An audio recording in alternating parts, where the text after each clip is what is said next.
Ang Bituing Rosas ay isang misteryosong planeta at ang pinuno nito ay naghula na sa malapit na hinaharap magkakaroon ng isang malaking kalamidad. Tanging ang Prophecy Stone lang ang makakapagligtas sa Bituing Rosas. Ngunit 12 taon na ang nakalipas, ninakaw ang Prophecy Stone. Ang traitor ay Siksing Haisero Isa Siyam na tumakas sa Earth. Ang kanyang dating kapatid na Siksing Haisero 02 ay inatasang hanapin at hulihin siya. Gustong mahanap ni Siksing Haisero 02 ang Prophecy Stone at imbestigahan ang katotohanan sa likod ng pagnanakaw. Ang totoo, ang Prophecy Stone ay nasa isang babaeng taga-Earth na mahilig gumuhit ng comics na ang pangalan ay Ethan. Ang kanyang comics ay naglalarawan ng Bituing Rosas, ngunit hindi niya alam na ang Bituing Rosas ay totoo. Sa puntong ito, pagkatapos magpaalam si Ethan sa kanyang lola, patago siyang tumakbo palabas. Kasabay nito, isang malamig na lalaki ang nagmamaneho habang nakikipag-usap sa isang loro. Siya ay Siksing Hai 002 hanggat hindi niya natutuklasan ang misteryo ng Prophecy Stone at nahuhuli Siksing Hai 01 Siyam, hindi siya magkakaroon ng kapayapaan. Bagaman sa loob ng maraming taon, natukoy na nila ang signal Siksing Hai 01 Siyam ng 325 na beses, ang bilang ng mga matagumpay na paghuli ay hindi pa rin sapat. Habang nagsasalita, nagreklamo siya na hindi pinapakain ng amo ang kanilang T-Godbird ng almusal. Sa sandaling ito, dumating si Ethan sa Wonder Building at naisip sa sarili na wala pang sinuman ang dumating para sa misyon. Kailangan niyang mabilis na mahanap ang bagong laro ang itlog. Ngunit dumating din ang matalik niyang kaibigan na si Keith. Sila ay palihim na gustong tapusin ang lihim na misyon sa vending machine ng laro ang itlog. Binuksan pa ni Githy ang live stream. Ipinakilala ang masigasig na pangarap ni Ethan at ipinakilala rin ang numero 1 cartoonist sa China sa Potter na si Luthen. Siya rin ang idolo ni Ethan. Magkakaroon ng fan meeting si Luthen. Ngunit dahil sa dami ng fans, naisip ng organizer ang misyon na maghanap ng laro ang itlog. Kung mahahanap ang tanging maswerteng itlog, makakakuha ng mahalagang pagkakataon na personal na turuan ni Feng ang isang tao. Bukas, si Ethan ay gustong matuto ng pagguhit ng comics sa kanya. Kaya naman maaga pa lang, pumunta na siya sa Wonder Building para hanapin ang vending machine ng laro ang itlog upang gawin ang misyon. Bigla siyang nakakuha ng isang laro ang itlog, tumunog ang musika at narinig ng gwardya. Nang malapit na siyang tumakas, nakita niya ang maswerteng itlog. Ngunit naipit ang kanyang kamay sa vending machine ng laro ang itlog. Sa sandaling ito, ginamit ni Siksing Hai 002 ang kanyang superpower na nagpatigil sa lahat. Ngunit si Ethan ay nakakagalaw pa rin. Nakita pa niya ang dalawang alien na nag-uusap, ngunit hindi niya naintindihan kung ano ang sinasabi nila. Bukod pa rito, humingi pa siya ng tulong sa kanila na ikinagulat ng T-Godbird. Bagaman siya ay tao, hindi siya naapektuhan ng Prophecy Stone. Iniligtas niya si Ethan ngunit hindi sinasadya. Sila ay nahulog sa sahig na nagdulot ng hindi sinasadyang paghalik ni Ethan sa kanya. Biglang nawala ang superpower sa lahat. Lahat ay nakakagalaw na. Nang makita ang eksena ng dalawa, naramdaman nila na may kakaiba. Medyo nahihiya si Ethan, mabilis na tumayo at tumakbo palayo. Nakita ito ni Siksing Hai 002 at hinabol siya. Sa kabilang banda, nabangga rin si Githy sa isa pang lalaki at napunit ang buttons ng kanyang damit. Nagpalitan din sila ng contact information. Tinawagan ni Ethan si Githy, ikinuwento ang nangyari at pagkatapos ay umuwi. Pagpasok niya sa pinto, tinakpan ng kanyang lola ang kanyang bibig at sinabing maghinay-hinay dahil may daga sa sahig. Bagaman hindi siya natatakot ang kanyang apo. Isang serye ng mga kilos. Ang matapang na kilos ng lola ay umakit pa kay Tita Kim. Lumalabas na sila at ang lola niya ay laging nakatira sa bahay ni Tita Kim. Ngunit medyo nalilito na ang lola. Ang kanyang apo ay nasa tabi niya, ngunit patuloy pa rin siyang tumatawag at naghahanap sa kanyang apo. Naisip ni Ethan kung bukas, mapapanood ni Teacher Feng ang kanyang comics, makakalipat sila at makakabili ng malaking TV at malaking bahay. Sa sandaling ito, bumalik Siksing Hai 002 at kinausap ang pinuno ng Bituing Rosas. Siya ay nawalan na ng pasensya, kaya inihanda na niya ang kanyang pagbabalik sa planeta. Pagkatapos nito, magpapadala sila ng ibang tao upang tapusin ang misyon ng paghuli. Ang mga salitang sinabi ni Ethan ay narinig ni Siksing Hai 002. Narinig din niya ang sinasabi nito. Nabahala rin siya at nahulog sa kanyang bisikleta. Mabuti na lang at dumating siya sa tamang oras. Inakala ni Ethan na may gusto sa kanya Siksing Hai 002 at prang kanyang sinabi na talagang interesado siya sa kanya. Nagmamadaling nagbisikleta si Ethan at sinubukan pa siyang tawagin para tingnan kung naririnig pa rin nila ang isa't isa. Tinawagan ni Ethan si Githy, gustong magsumbong sa pulis. Ngunit sinabi ng kanyang kaibigan na may gusto sa kanya ang lalaking iyon at sinabi rin na sadyang ginawa niya ang lahat. Ito ay lahat ng kanyang mga diskarte. Bagaman puno ng kanyang mga larawan ang isip niya, hindi naman ito pagmamahal. Noong gabing iyon, nakaupo Siksing Hai 002 sa tabi ng bathtub na may nag-iisip na ekspresyon. Ang maliit na loro. Hindi naintindihan ng loro kung ano ang relasyon nilang dalawa. Baka mayroong telepathy. Sinadya niyang hindi magsalita dahil ayaw niyang marinig siya ni Ethan. Pag-uwi ni Ethan, gabi na at nahuli pa rin siya ni Tita Kim at sinigawan. Bukod pa rito, handa na rin siyang ibenta ang tindahan at sinabihan si Ethan na maghanap ng bahay sa labas. Pagpasok niya sa pinto, nakita niya ang lola niya na nakaupo sa kama at hindi na nanonood ng kartoon. Walang kuryente sa kwarto kaya hindi siya makapanood. Kinuha niya ang kanyang ginuhit na comics at ipinakita sa lola niya at pinatulog pa niya ito. Siksing Hai 002 ay patuloy patuloy na nagsusulat habang nakikipag-usap sa loro. Sinabi niya dito na maaaring mahanap ang sagot sa problemang ito sa Quantum Sea. Tanging ang Crystal Raw Stone lang ang may karapatang pumasok doon. Oras na para maligo, pinapaalis niya ang loro sa banyo. Nang gabing iyon, pagkatapos matulog ng lola, kinuha ni Ethan ang laruang itlog at tiningnan ito. Ngunit pagkatapos ay kinuha niya ang kanyang sketchpad. Wala na rin siyang masyadong pera. Hindi niya alam kung saan siya titira. Ngunit dahil sa kanyang pangarap, nabawi ni Ethan ang kanyang kumpiyansa. Kinuha niya ang papel at panulat at iginuhit siksing Hai 002 sa kanyang bahay gamit ang kanyang superpower para mahanap ang larawan ni Ethan. Ngunit hindi pa rin niya alam kung paano pagtatagpuin ang male at female leads. Bigla niyang naisip ang paghalik kay Xing Hai 002 kaninang umaga. Gumuhit siya sandali hanggang sa nakatulog siya at nakarating siya sa ibang lugar. Doon, may sumalubong sa kanyang pumunta sa Quantum Sea at sinabi na 5,000 taon na ang nakalipas bago may nagising sa kanya. Ang Quantum Sea ay ang database ng Bituing Rosas. Ito ay nag-iimbak ng lahat ng alaala ng mga tao ng Bituing Rosas. Noong sinaunang panahon, ito rin ang lugar kung saan nagdaraos ng kasal ang mga tao ng Bituing Rosas. At ang Bituing Rosas ay isang maganda at advanced na migranteng planeta. Sa planetang ito, mayroong maraming nilalang mula sa buong universo. Ngunit sa pag-unlad ng Bituing Rosas, ang hindi mabisang paraan ng pagpaparami na ito ay unti-unting napalitan. Ang mga tao ng Bituing Rosas ay nagsimulang direktang maghanap ng mga tagapagmana na maaaring magmana ng kanilang kapangyarihan sa buong universo at sumunod sa landas ng pag-unlad ng cosmic migration.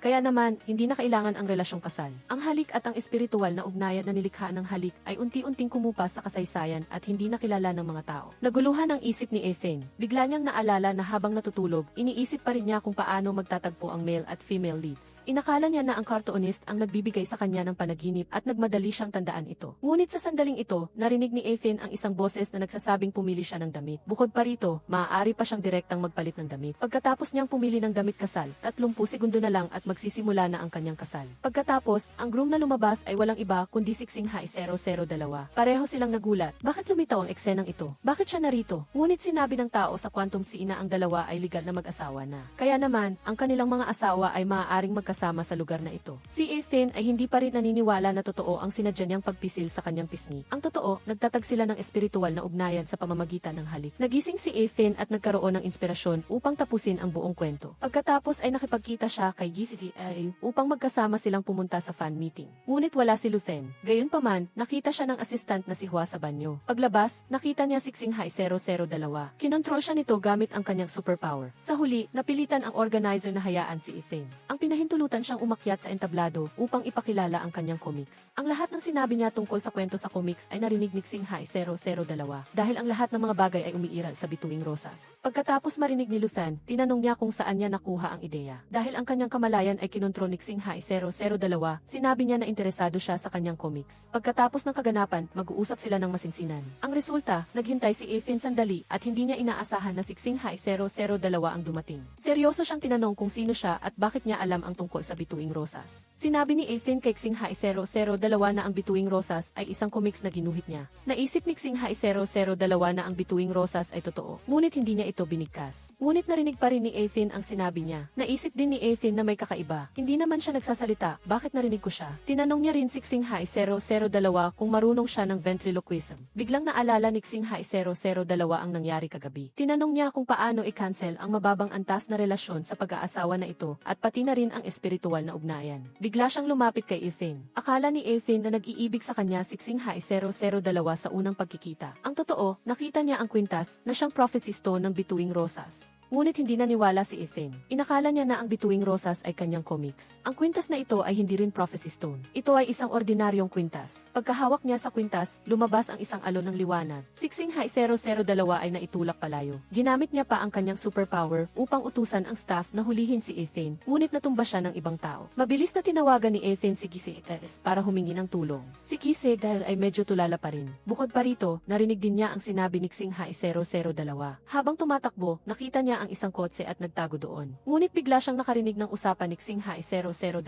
Bigla silang dalawa ay dumating sa Quantum Sea. Lumalabas na sinadya niyang hayaang makaalis si Xing Hai 0 isa siyam. Dadalhin niya pabalik si Xing Hai 0 isa siyam at ang Prophecy Stone. Nagulat si Ethan. Malinaw na ang eksena kanina ay nasa kanyang comics. Nabulong niya na ito ay isang panaginip lang. Iniisip pa rin niya ang tungkol kay Luthen. Ngunit natagpuan na siya ni Xing Hai 002.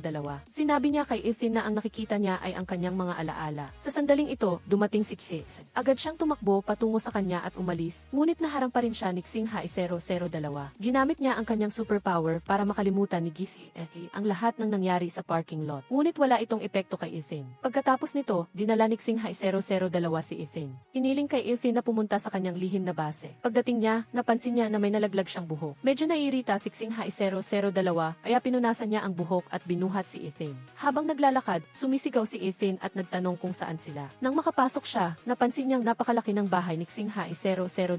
Nakipagtalo pa siya sa loro. Pagkatapos, dinala siya sa isang silid. Ang pinto ay tila may superpower. Hindi niya ito mahawakan. Patuloy na iginigiit ni Xingha 002 na sabihin ni Ethan kung bakit niya alam ang tungkol sa bituing rosas. Pagkatapos ay tinanong niya siya ng ilang katanungan. Kung magsisinungaling siya, ang temperatura sa silid ay tataas hanggang sa maluto siya. Ang unang tanong ay, bakit niya alam ang tungkol sa bituing rosas? Ano ang relasyon niya kay Xingha 001? Bakit niya sila kilala ni Xingha 001? Sinabi lang niya na ito ay kanyang gawa at lahat ay naisip niya. Kaya naman, alam niya ito. Patuloy na tumaas ang temperatura sa silid. Naramdaman ni Ethan na napakainit. Ngunit ang mga bagay na ito ay totoo. Ang kwintas na ito ay ibinigay din ng kanyang ama sa kanya. Isinuot niya ito simula pagkabata. Bukod pa rito, maraming bagay ang hindi niya matandaan. Napilitan si Ethan ni Xingha 002 sa pamamagitan ng init. Naalala niya ang mga nangyari noon sa kanyang isip. Nakita rin ni Xingha 002 ang mga bagay na ito. Hindi na kinaya ni Ethan at nawala ng malay. Kaya binuhat siya ni Xingha 002 palabas. Hindi rin maalala ni Luthen ang mga nangyari. Ang lalaking nakilala ni Gizhi ay tinitingnan ang mga file ng ilang tao. Iniisip din niya kung paano makukuha ang Prophecy Stone. Nagtatag si Xingha 002 ng espiritual na ugnayan. Kapag kailangan niya, maaari niyang ipaalam kay Ethan ang kanyang iniisip. At si Xingha 002 ay maaaring malaman ang kanyang iniisip anumang oras. Pagkatapos, lumabas siya at nakipag-usap sa loro. Naramdaman niya na ang pinagmulan ng Prophecy Stone ay hindi peke. Ngunit hindi pa rin siya naniniwala sa kwento ng comics. Nagising na si Ethan. Nais niyang tumakas ngunit nakita siya ni Xingha 002. Sa sandaling iyon, nakatanggap siya ng tawag mula kay Gizhi. Galit na galit si Ethan.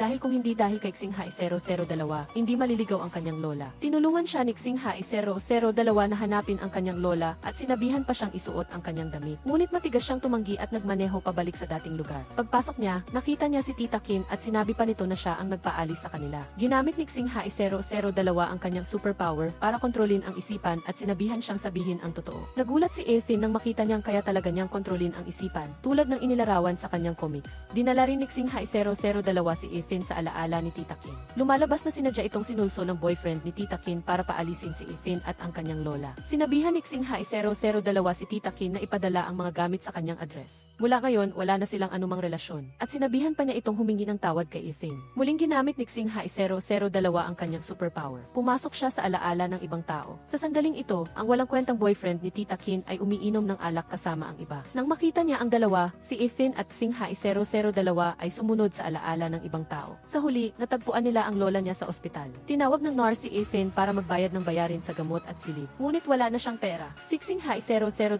ay kusa na nag-alok na bayaran ito at gusto pa niyang lumipat sa pinakamagandang silid. Ang pera ay hindi problema. Bagaman sa una ay hindi pumayag si Ethan dahil ayaw niyang masaktan pa ang kanyang lola, umayag pa rin siya. Nakita ni Gizhi ang lalaki sa litrato at naalala niya ang eksena ng kanilang unang pagkikita. Kinuha pa niya ang gitara at kumanta. Sinabi ng doktor sa kanila na maayos na ang lola. Hindi pa lang nawawala ang epekto ng anesthesia at magigising siya maya-maya. Sinabi ni Ethan kay Xingha 002 na ibabalik niya sa kanya ang pera kapag mayroon na siya. Ngunit hindi niya kailangan ng pera. Palaging iniisip ni Ethan na siya ay mula sa comics. Sinabihan ni Xingha 002 si Ethan na sumama muna sa kanya sa bahay. Sasabihin niya sa kanya ng dahan-dahan kung ano talaga ang mga bagay na ito. Sinabi rin niya kay Ethan na ang kanyang tunay na pangalan sa Earth ay Baiye. Nang gabing iyon, bumalik ang boyfriend ni Tita Kim para hanapin siya.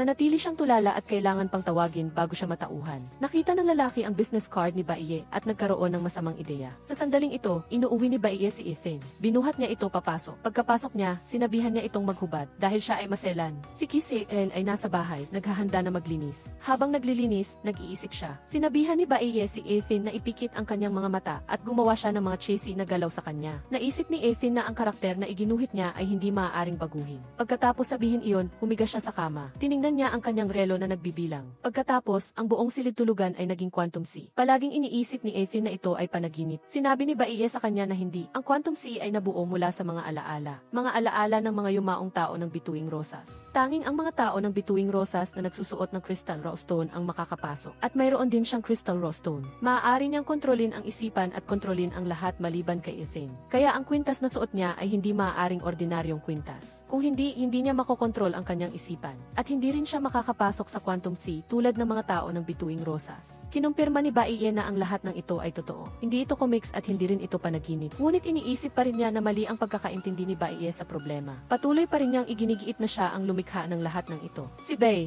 Sinabi ni Baiye na 12 taon na siya sa Earth, ngunit noong panahong iyon ay bata pa siya. Hindi niya nagawang iguhit ang Bituing Rosas. Pagkatapos marinig ni Ethan, hindi pa rin siya naniwala. Sinabi pa ni Baiye na ibabalik niya siya at ang Prophecy Stone sa Bituing Rosas. Galit na tumayo si Ethan sa kama. Pinilit siya ni Xing Hai 002 na manatili sa kanyang bahay at hindi umalis. Pumunta si Ethan sa kusina at itinuro sa kanya ng maliit na loro kung paano magluto. Ang pang-araw-araw na pagkain ni Baiye ay may kontroladong pamantayan. Kailangan ding lutuin ni Ethan ang pagkain ayon sa kanyang mga kinakailangan sa maikling panahon. Ngunit kung hindi ito nakamit, paparusahan siya. Mayroon ding menu para sa loro na hindi dapat mas marami o mas kaunti sa 1 gram. Kahit ang oras ng tanghalian ay tumpak na kinakalkula bawat segundo. Sa panahong ito, walang pinapayagang ingay na lumalagpas sa 20 ispi na nagpapaalala kay Xetian na huwag masyadong gumalaw sa tanghalian dahil ang tunog ng tsinelas niya ay lumampas na sa 20 ispi. May mga regulasyon pa nga sa oras para sa bawat tao sa banyo. Kasi simula pa lang ni Xetian nang makita na naman niya ang isa pang kakaibang bagay at iyon ay ang kinakailangan siyang walang buhok sa katawan. At sa wakas, sa kasalukuyang trabaho sa paglilinis ng silid, ang bawat posisyon ng bawat piraso ng kasangkapan ay maingat na kinakalkula at pagkatapos ng paglilinis ay dapat ibalik sa orihinal na lugar, kung hindi, magmumulta rin. Hindi na talaga kinaya ni Xetayan. Tinanong niya pa si Baiye kung siya ay isang baliw. Ang pagkain ay kinakalkula ang calories. Ang paggamit ng banyo ay may stopwatch. Ipinaliwanag ng loro na ang superpower ni Baiye ay ang pagkontrol ng isipan. Sa mahabang panahon, nasanay na siyang kontrolin ang lahat. Tulad ng bahay na ito na puno ng tumpak at maayos na aesthetics. Si Ethan ay hindi kanyang alagang hayop. Bakit kailangan niyang makinig sa kanya? Pinaalalahanan siya ng maliit na loro na hindi siya alagang hayop kundi asawa. Kasal na sila. Sa sandaling ito, nakipagkita si Gisi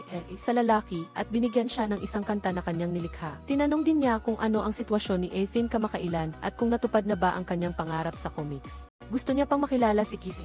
Pumayag din si Gisi, kaya umalis na ito. Sa totoo lang, gusto lang niyang gamitin si Gisi para mapalapit kay Inquit at makuha ang bato ng propesya niya. Sa oras na ito, nagsisisi pa rin si Inquit na gumawa siya ng kwento tungkol sa pagpapakasal sa bida. Kung hindi niya ginawa, hindi siya magpapakasal kay Gisi. Kung hindi siya nagpakasal, hindi siya magkakaroon ng ugnayan sa isip. Ngayon, maaari siyang tumakas. Bigla niyang napansin na sa Quantum Sea, may paraan para kanselahin ang kasal, na ang humalik muli. Dalawang ideya rin ang pumasok sa isip niya. Isa ay huwag palampasin ang pagkakataon na ito, at isa ay hindi niya talaga kayang halikan si Gisi muli. Ito ay nagpahina sa kanya, ngunit sa huli ay nagpa siya pa rin siyang humalik. Dahil ayaw na niyang manatili dito, patago siyang pumunta sa kwarto ni Gisi. Dahan-dahang lumapit sa kama. Handa na siyang humalik sa kanya nang biglang umikot si Gisi. Sa ibang posisyon, umikot ng ilang beses at sa wakas ay nahalikan din niya. Isang liwanag ang lumabas at nagising din si Gisi. Napansin niyang may nangyari. Gusto niyang kanselahin ang ugnayan sa isip habang tulog siya. Ngunit hinalikan siya ni Gisi ng pilit, kaya nanatili pa rin ang ugnayan sa isip. Si Luthen ay inuudyukan ng assistant na si Ho na gumawa ng draft, at bawat pagkaantala ay may isang grupo ng dahilan. Kinuha pa niya ang comic book niya at umalis. Sa sandaling magsimula siyang magpinta, nakita niya ang comic book sa bag niya. Iyon ay ang kay Inquit. Naaliw si Luthen at patuloy na nanonood. Si Inquit ay nasa bahay ni Gisi at patuloy na gumagawa ng comics. Gumawa pa siya ng konklusyon para sa kanya. Nakita siya ni Gisi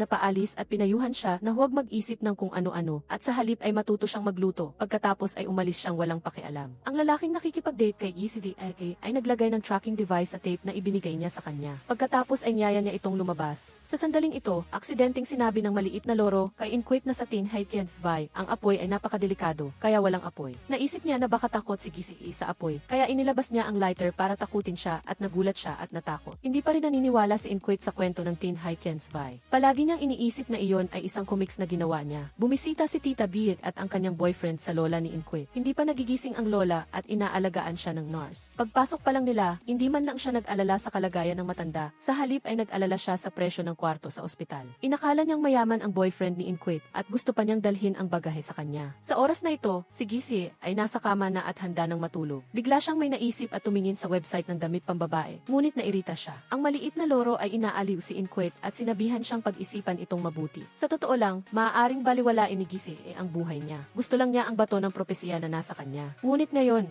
hindi niya ginamit ang malupit na paraan laban sa kanya. Pinapakain pa niya siya ng maayos. Hindi maintindihan ni Inquit ang lohikang ito. Paano niya dapat maging mapagpasalamat sa kanya dahil lang hindi niya kinuha ang buhay niya? Hindi rin maintindihan ng maliit na loro dahil hindi niya matandaan ang pinagmulan ng bato ng propesya at hindi rin niya matutulungan silang hanapin ang Tinhi 0 Isa Siyam. Ano pa ang silbi ng pagpapanatili manatili sa kanila. Iyon din ang iniisip ni Inquit. Ngunit hindi niya inaasahan na naririnig ni Gigi ang kanyang mga iniisip. Patuloy na nagtanong ang maliit na loro sa kanya, bakit mo iginigiit na galing sila sa comics mo samantalang totoo sila? Ngunit inakala ni Inquit na ayaw maniwala ng maliit na loro sa katotohanan at isa rin itong kartoon na loro. Ang dahilan kung bakit niya iniisip na ang kwintas niya ay ang bato ng propesiya ay dahil iginuhit niya ang hugis ng kwintas na parang bato ng propesiya. Kaya inakala nila na ito ang bato ng propesiya. Halos makumbinsi ang maliit na loro. Lumabas si Gigi at nakita si Inquit na natutulog kaya kinumutan niya ito. Nang makita niya ang isinulat niya, ngumiti siya at kinuha ang papel at panulat at bumalik sa kanyang kwarto. Ginamit niya ang natatanging paraan ng pagsusulat ng talaarawan ng mga tao sa Tin Haykins V upang itala ang mga kamakailang nangyari. Bukod pa rito, natuklasan niya na ang alaala ni Inquit 12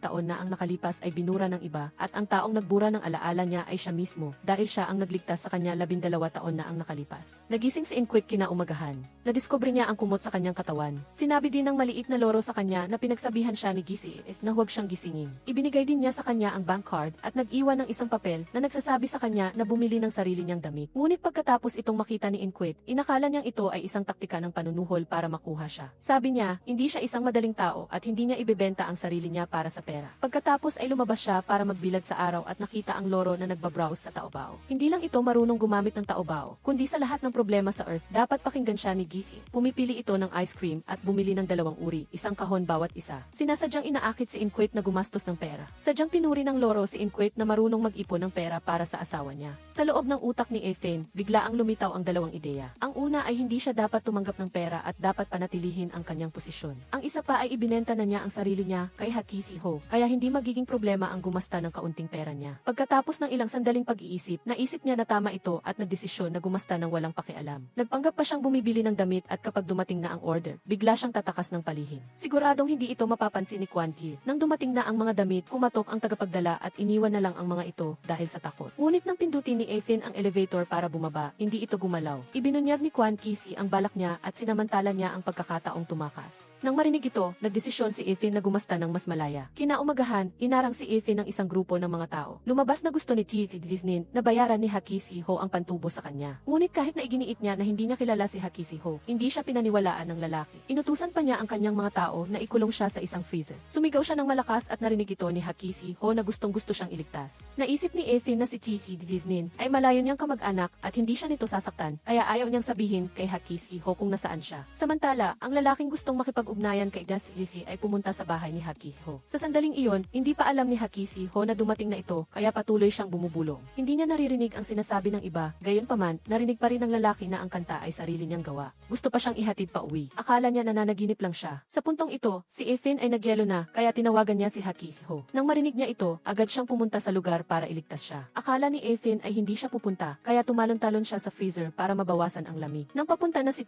Disney para tingnan si Ethan, dumating na si Hakithi Ho. Galit na galit siyang bumaba sa kotse. Alam ni Disney na hindi siya tinawagan ni Ethan at nagtataka siya kung paano nalaman ni Hakithi Ho ang lugar. Pero hindi na ito pinansin ni Hakithi Ho. Direkta siyang nagtanong kung nasaan si Ethan. Ayaw magsalita ni Disney at humingi pa ng pera. Naisip ni Hakithi Ho na nangyari na ang bagay na ito 12 taon na ang nakakaraan at kung may humihingi man ng pera, dapat ay kamag-anak ito ni Ethan at hindi siya. Tinuruan pa siya ni Hakithi Ho ng kaunting batas, sinabing kidnap ang ginawa niya. Pero patuloy na nagkakaila si Disney. Pagkatapos nito, binigyan siya ni Hakithi Ho ng ilang daang yuan para sa gamot dahil baka may masaktan mamaya. Hindi naniwala si Disney at inutusan ang kanyang mga tauhan na salakayin si Hakithi Ho. 3 suntok at 2 sampal, natapos na niya ang laban sa ilang tao. Gumamit pa siya ng superpower para hindi nagambalain ni Disney si Ethan sa hinaharap at para makalimutan na niya ang lahat ng nangyari ngayon. Ngunit aksidenteng nahulog ang sigarilyo ni Disney sa gas pipe nang walang nakakapansin. Sa sandaling iyon, nang makita ni Hakithi Ho si Ethan, bumahing siya sa mukha niya. Nang tumayo siya, naramdaman niyang manhid ang kanyang mga paa at ayaw niyang yakapin siya ni Hakithi Ho. Biglang sumabog ang gas tank sa labas. Sinunggaban ni Hakithi Ho si Ethan, ngunit natatakot siya sa apoy. Bukod pa rito, nasugatan siya 12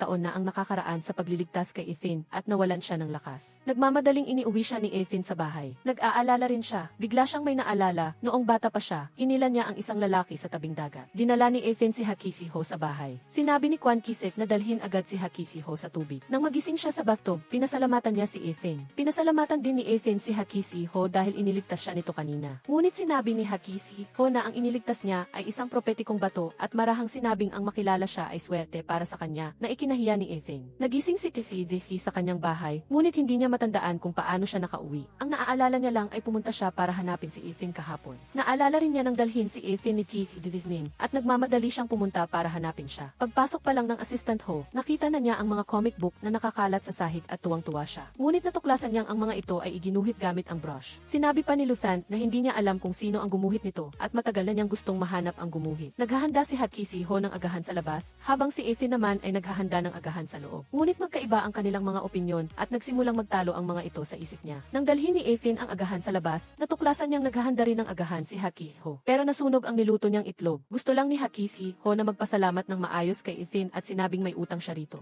Nagsorry siya sa mga nagawa niya noon. Pagkatapos, nakita ni Ethan na nakahiga sa kama si Hakisi Ho sa isang mahinang estado at nakaramdam siya ng bahagyang pagkakasala. Bukod pa rito, ang sinabi niya kanina na sinubukang gumawa ng agahan para sa kanya ay lalo siyang nag-isip. Kasama pa ang malambing na galaw ni Hakisi Ho. Sa huli ay hindi na niya ito matanggihan. Nang lumabas siya sa elevator, nagbago ang isip niya at nagdesisyon siyang manatili at alagaan si Hakisi Ho. Sa kabilang dako, sinabi ni Assistant Ho kay Luthan na ang mahusay na babaeng iyon ay ang mapalad na tagahanga sa event noong araw na iyon. Pinuri pa niya ang drawing ng babae at inimbitahan siya sa backstage. Ngunit walang matandaan si Luthan at naisip niyang masyadong malaki ang pressure sa pag-publish ng comics kamakailan. Dahil dito, nagkaroon siya ng amnesia at normal lang na hindi siya makakaalala. Tinanong pa niya si Assistant Ho kung saan siya pumunta noong araw ng book signing. Ang tanging rason na lang na maibibigay niya ay nagkaroon siya ng diarrhea. Pumunta silang dalawa sa address na iniwan ni Ethan noong araw na iyon. Kasabay nito, tinanong din ni Tiffy si Tiffy kung nasaan si Ethan. Hindi niya alam at nagsabi pa siya ng mga kakaibang bagay. Matapos siyang habulin ni Tiffy, tinanong din ni Luthan kung nasaan si Ethan. Sa kabilang banda, paggising pa lang ni Hakisi Ho, nakita na niya si Ethan sa tabi ng kanyang kama. Gusto niya itong alagaan ng mabuti kung hindi ay makokonsensya siya. Matapos bigyan si Hakisi Ho ng gamot, nagsimula siyang umutot at tumakbo papasok sa banyo. Nakalimutan pang isara ang pinto. Naisip ni Ethan na kahit alien siya, ang kanyang basic structure ay hindi naiiba sa mga tao sa Earth. Ang pinainom niya sa kanya ay juice na panlinis ng bituka. Kapag nalinis ang lahat ng toxin sa kanyang katawan, makakabawi na siya. Pagkatapos, nagluto ulit si Ethan ng pagkain para sa kanya. Ngunit puro gulay lang dahil maaari siyang himatayin sa pagkain ng isang itlog lang. Kaya hindi siya maaaring kumain ng taba at protina, gulay lang ang pwede. Hindi makatutol si Hakisi Ho at kailangan niyang kainin ang lahat ng gulay. Pinilit siya ni Ethan na kumain hanggang sa oras ng pagtulog. Ayaw matulog ni Hakisi Ho dahil mula umaga hanggang ngayon ay palagi siyang tumatakbo sa banyo. Puro gulay lang ang kinakain niya, kaya hindi siya makatulog sa tanghali. Ngunit ginamit ni Ethan ang mga patakaran na ginamit niya dati.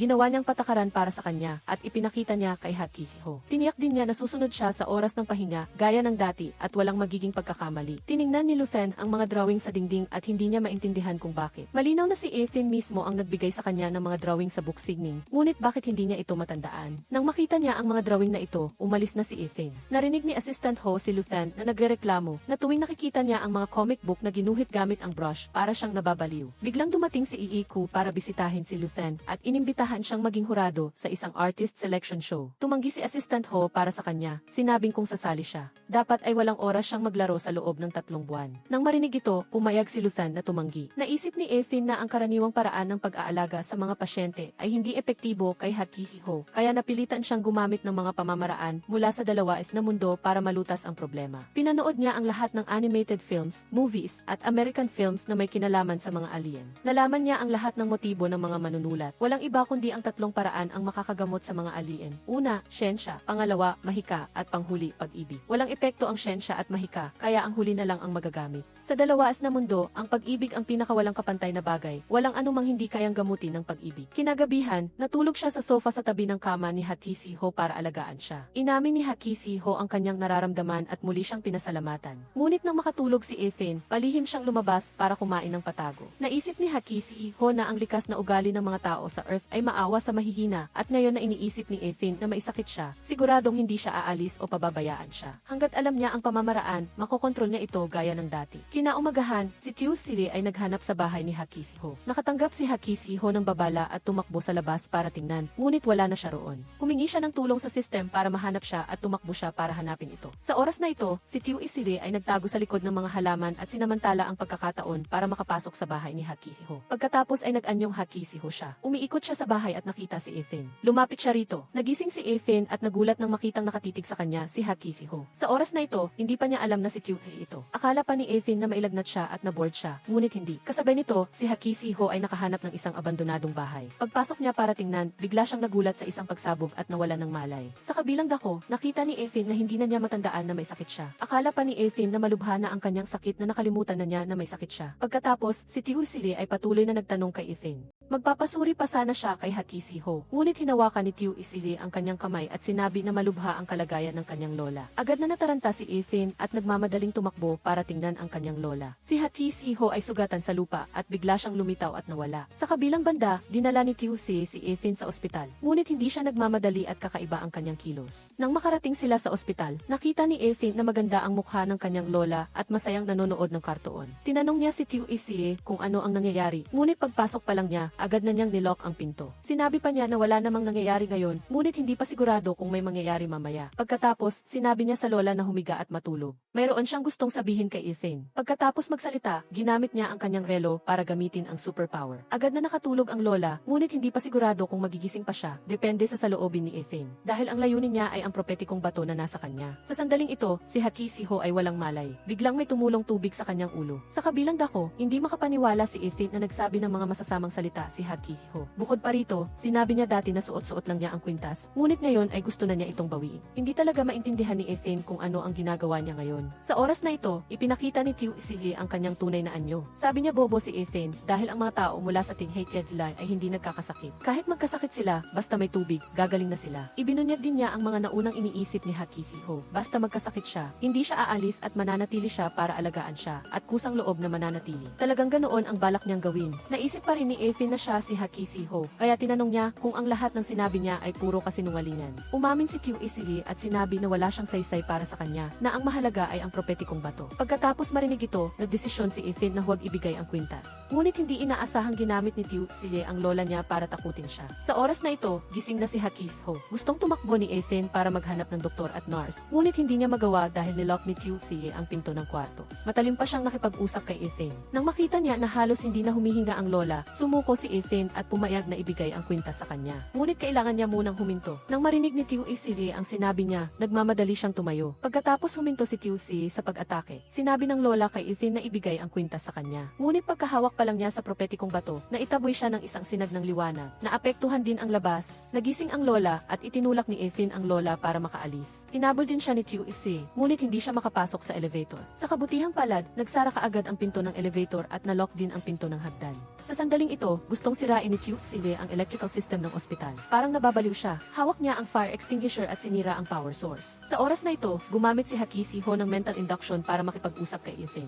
Doon niya lang naintindihan kung ano ang nangyari. Ngunit nang lumabas siya, nakita niya na nawala na ang kotse niya. Tumakbo lang siya sa kalsada at ginamit ang kanyang isip para kontrolin ang iba na magmaneho ng kanilang sasakyan. Sa kabilang banda, humingi ng tulong si Ethan sa loob ng elevator. Sa kasamaang palad, narinig siya ni Tyuhee. Gagamitin na sana niya ang kanyang superpower para sirain ang pinto ng elevator nang biglang dumating si Hakiho para pigilan siya. Pagkatapos, inayos ni Hakiho ang power source at gustong tanungin si Ethan kung ano na ang nangyayari. Ngunit hindi na siya nagtitiwala sa kanya at tumakbo na lang siya kasama ang lola niya. Pumunta si Hakiho sa camera room at pinanood ang nangyari kay Ethan kanina at nahulaan niya ang mga nangyari. Kinabukasan, inayos ni Tyuhee ang makeup ni Ethan para subukan ang kulay ng lipstick at mag-live stream kasama siya. Biglang tumawag ang boss kay Tyuhee at tinanong kung sino ang ibobo na model sa tabi niya. Pinuna rin niya ang advertisement at binawasan ang sweldo niya. Balak sana ni Ethan na tumulong sa pamamagitan ng live stream, ngunit hindi niya inaasahang magdudulot ito ng gulo sa kanyang kaibigan. Sa oras na ito, kinuha ni Assistant Ho ang telepono ni Luthen at sinabi sa kanya na huwag nang maglaro at huwag nang ipagpaliban ang draft. Pagkatapos, pinilit niya itong maghubad at nakita niya na nagtatago siya ng mga kartoon figures, kaya kinuha niya ang isang malaking tambak. Ikinalock pa niya ang pinto at pinilit siyang maging masunurin sa pagguhit. Hanggat na isumite ang draft, lahat ay pwedeng pag-usapan. Tahimik na sinabi ni Luthen na naintindihan na niya at hindi na siya gagawa ng kalokohan. Ngunit pagkaalis ni Assistant Ho, kinuha niya ang bagong telepono mula sa kanyang bulsa. Sa kabilang banda, naisip ni Ethan na dapat siyang maghanap ng trabaho. Biglang nakatanggap si DC ng tawag mula kay Luthen, ngunit hindi na niya matandaan si Luthen. Nang marinig ito, agad na umupo si Ethan at tuwang-tuwang tinawagan si Luthen. Nang marinig ni Luthen na si Ethan ito, tuwang-tuwa rin siya. Sa wakas, nahanap na rin niya ito. Pagkatapos, nagtanong siya kung pwede siyang siyang pumunta sa lugar niya kung may oras siya. Gustong tumakas ni Luthen ng palihim.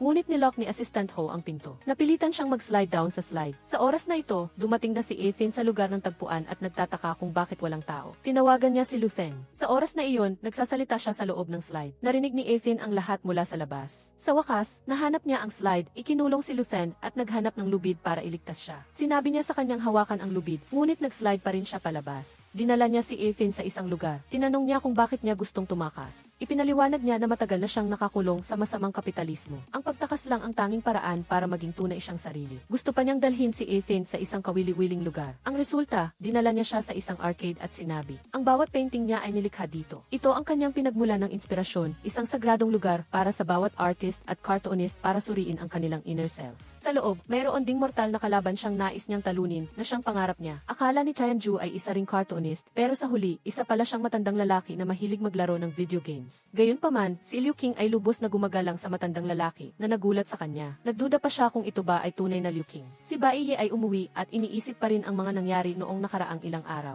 Ilang araw na siyang naghahanap pero hindi pa rin niya mahanap ang bakas ng Prophecy Stone. Sa huli, hula niya ay wala ito kina Tianju at Xiaoyi. Iniisip ang diary na nakita niya sa bahay ni Baiye na naglalaman ng mga bagay na isinulat niya. Nalaman din niya na kapag nakakonekta na ang Prophecy Stone sa isang host, ang tanging paraan para makuha ito ay ang wakasan ang host. Sa kabilang banda, si Liu King ay naglalaro ng video games kasama ang matandang lalaki sa loob ng 300 round. Si Tianju ay nakatayo sa likod nila, pinapanood ang dalawa na paminsan-minsan ay sumisigaw sa pagkamangha. Gayunpaman, sinabi ni Liu King kay Tianju na subukang makipaglaro sa matandang lalaki dahil hindi siya marunong maglaro. Nang tatakas na siya, hinila siya ni Liu King at sinabihan siyang subukan. Sa huli, nagising ang fighting spirit ni Tianju. Magaling siyang maglaro at tinalo pa ang matandang lalaki. Si Liu King ay nag-selfie pa para ipagdiwang ang kanyang tagumpay. Lumabas ang dalawa at umupo sa tabi ng kalsada para kumain ng ice cream. Paminsan-minsan, sinisigurado nila na sila nga ba talaga ang isa't isa. Tinanong ni Liu King si Tianju kung may gusto ba siyang gawin para sa kanya at sinabi sa kanya na sabihin ito. Gusto ni Tianju na matuto ng pagguhit ng comic book sa kanya. Ngunit hindi siya marunong gumuhit ng mga comic books gamit ang panulat kaya hindi niya ito maituro sa kanya. Pagkatapos, gusto ni Tianju na maging assistant sa kanyang studio. Ngunit tinanggihan din siya. Pagkatapos noon, nangako si Liu King na tutulungan si Tianju sa isang bagay at dinala siya sa pinakamalaking animation industry group sa China na tinatawag ding The Frozen Throne ng mga comic artists. Nais niyang maging isang tunay na comic artist si Tianju.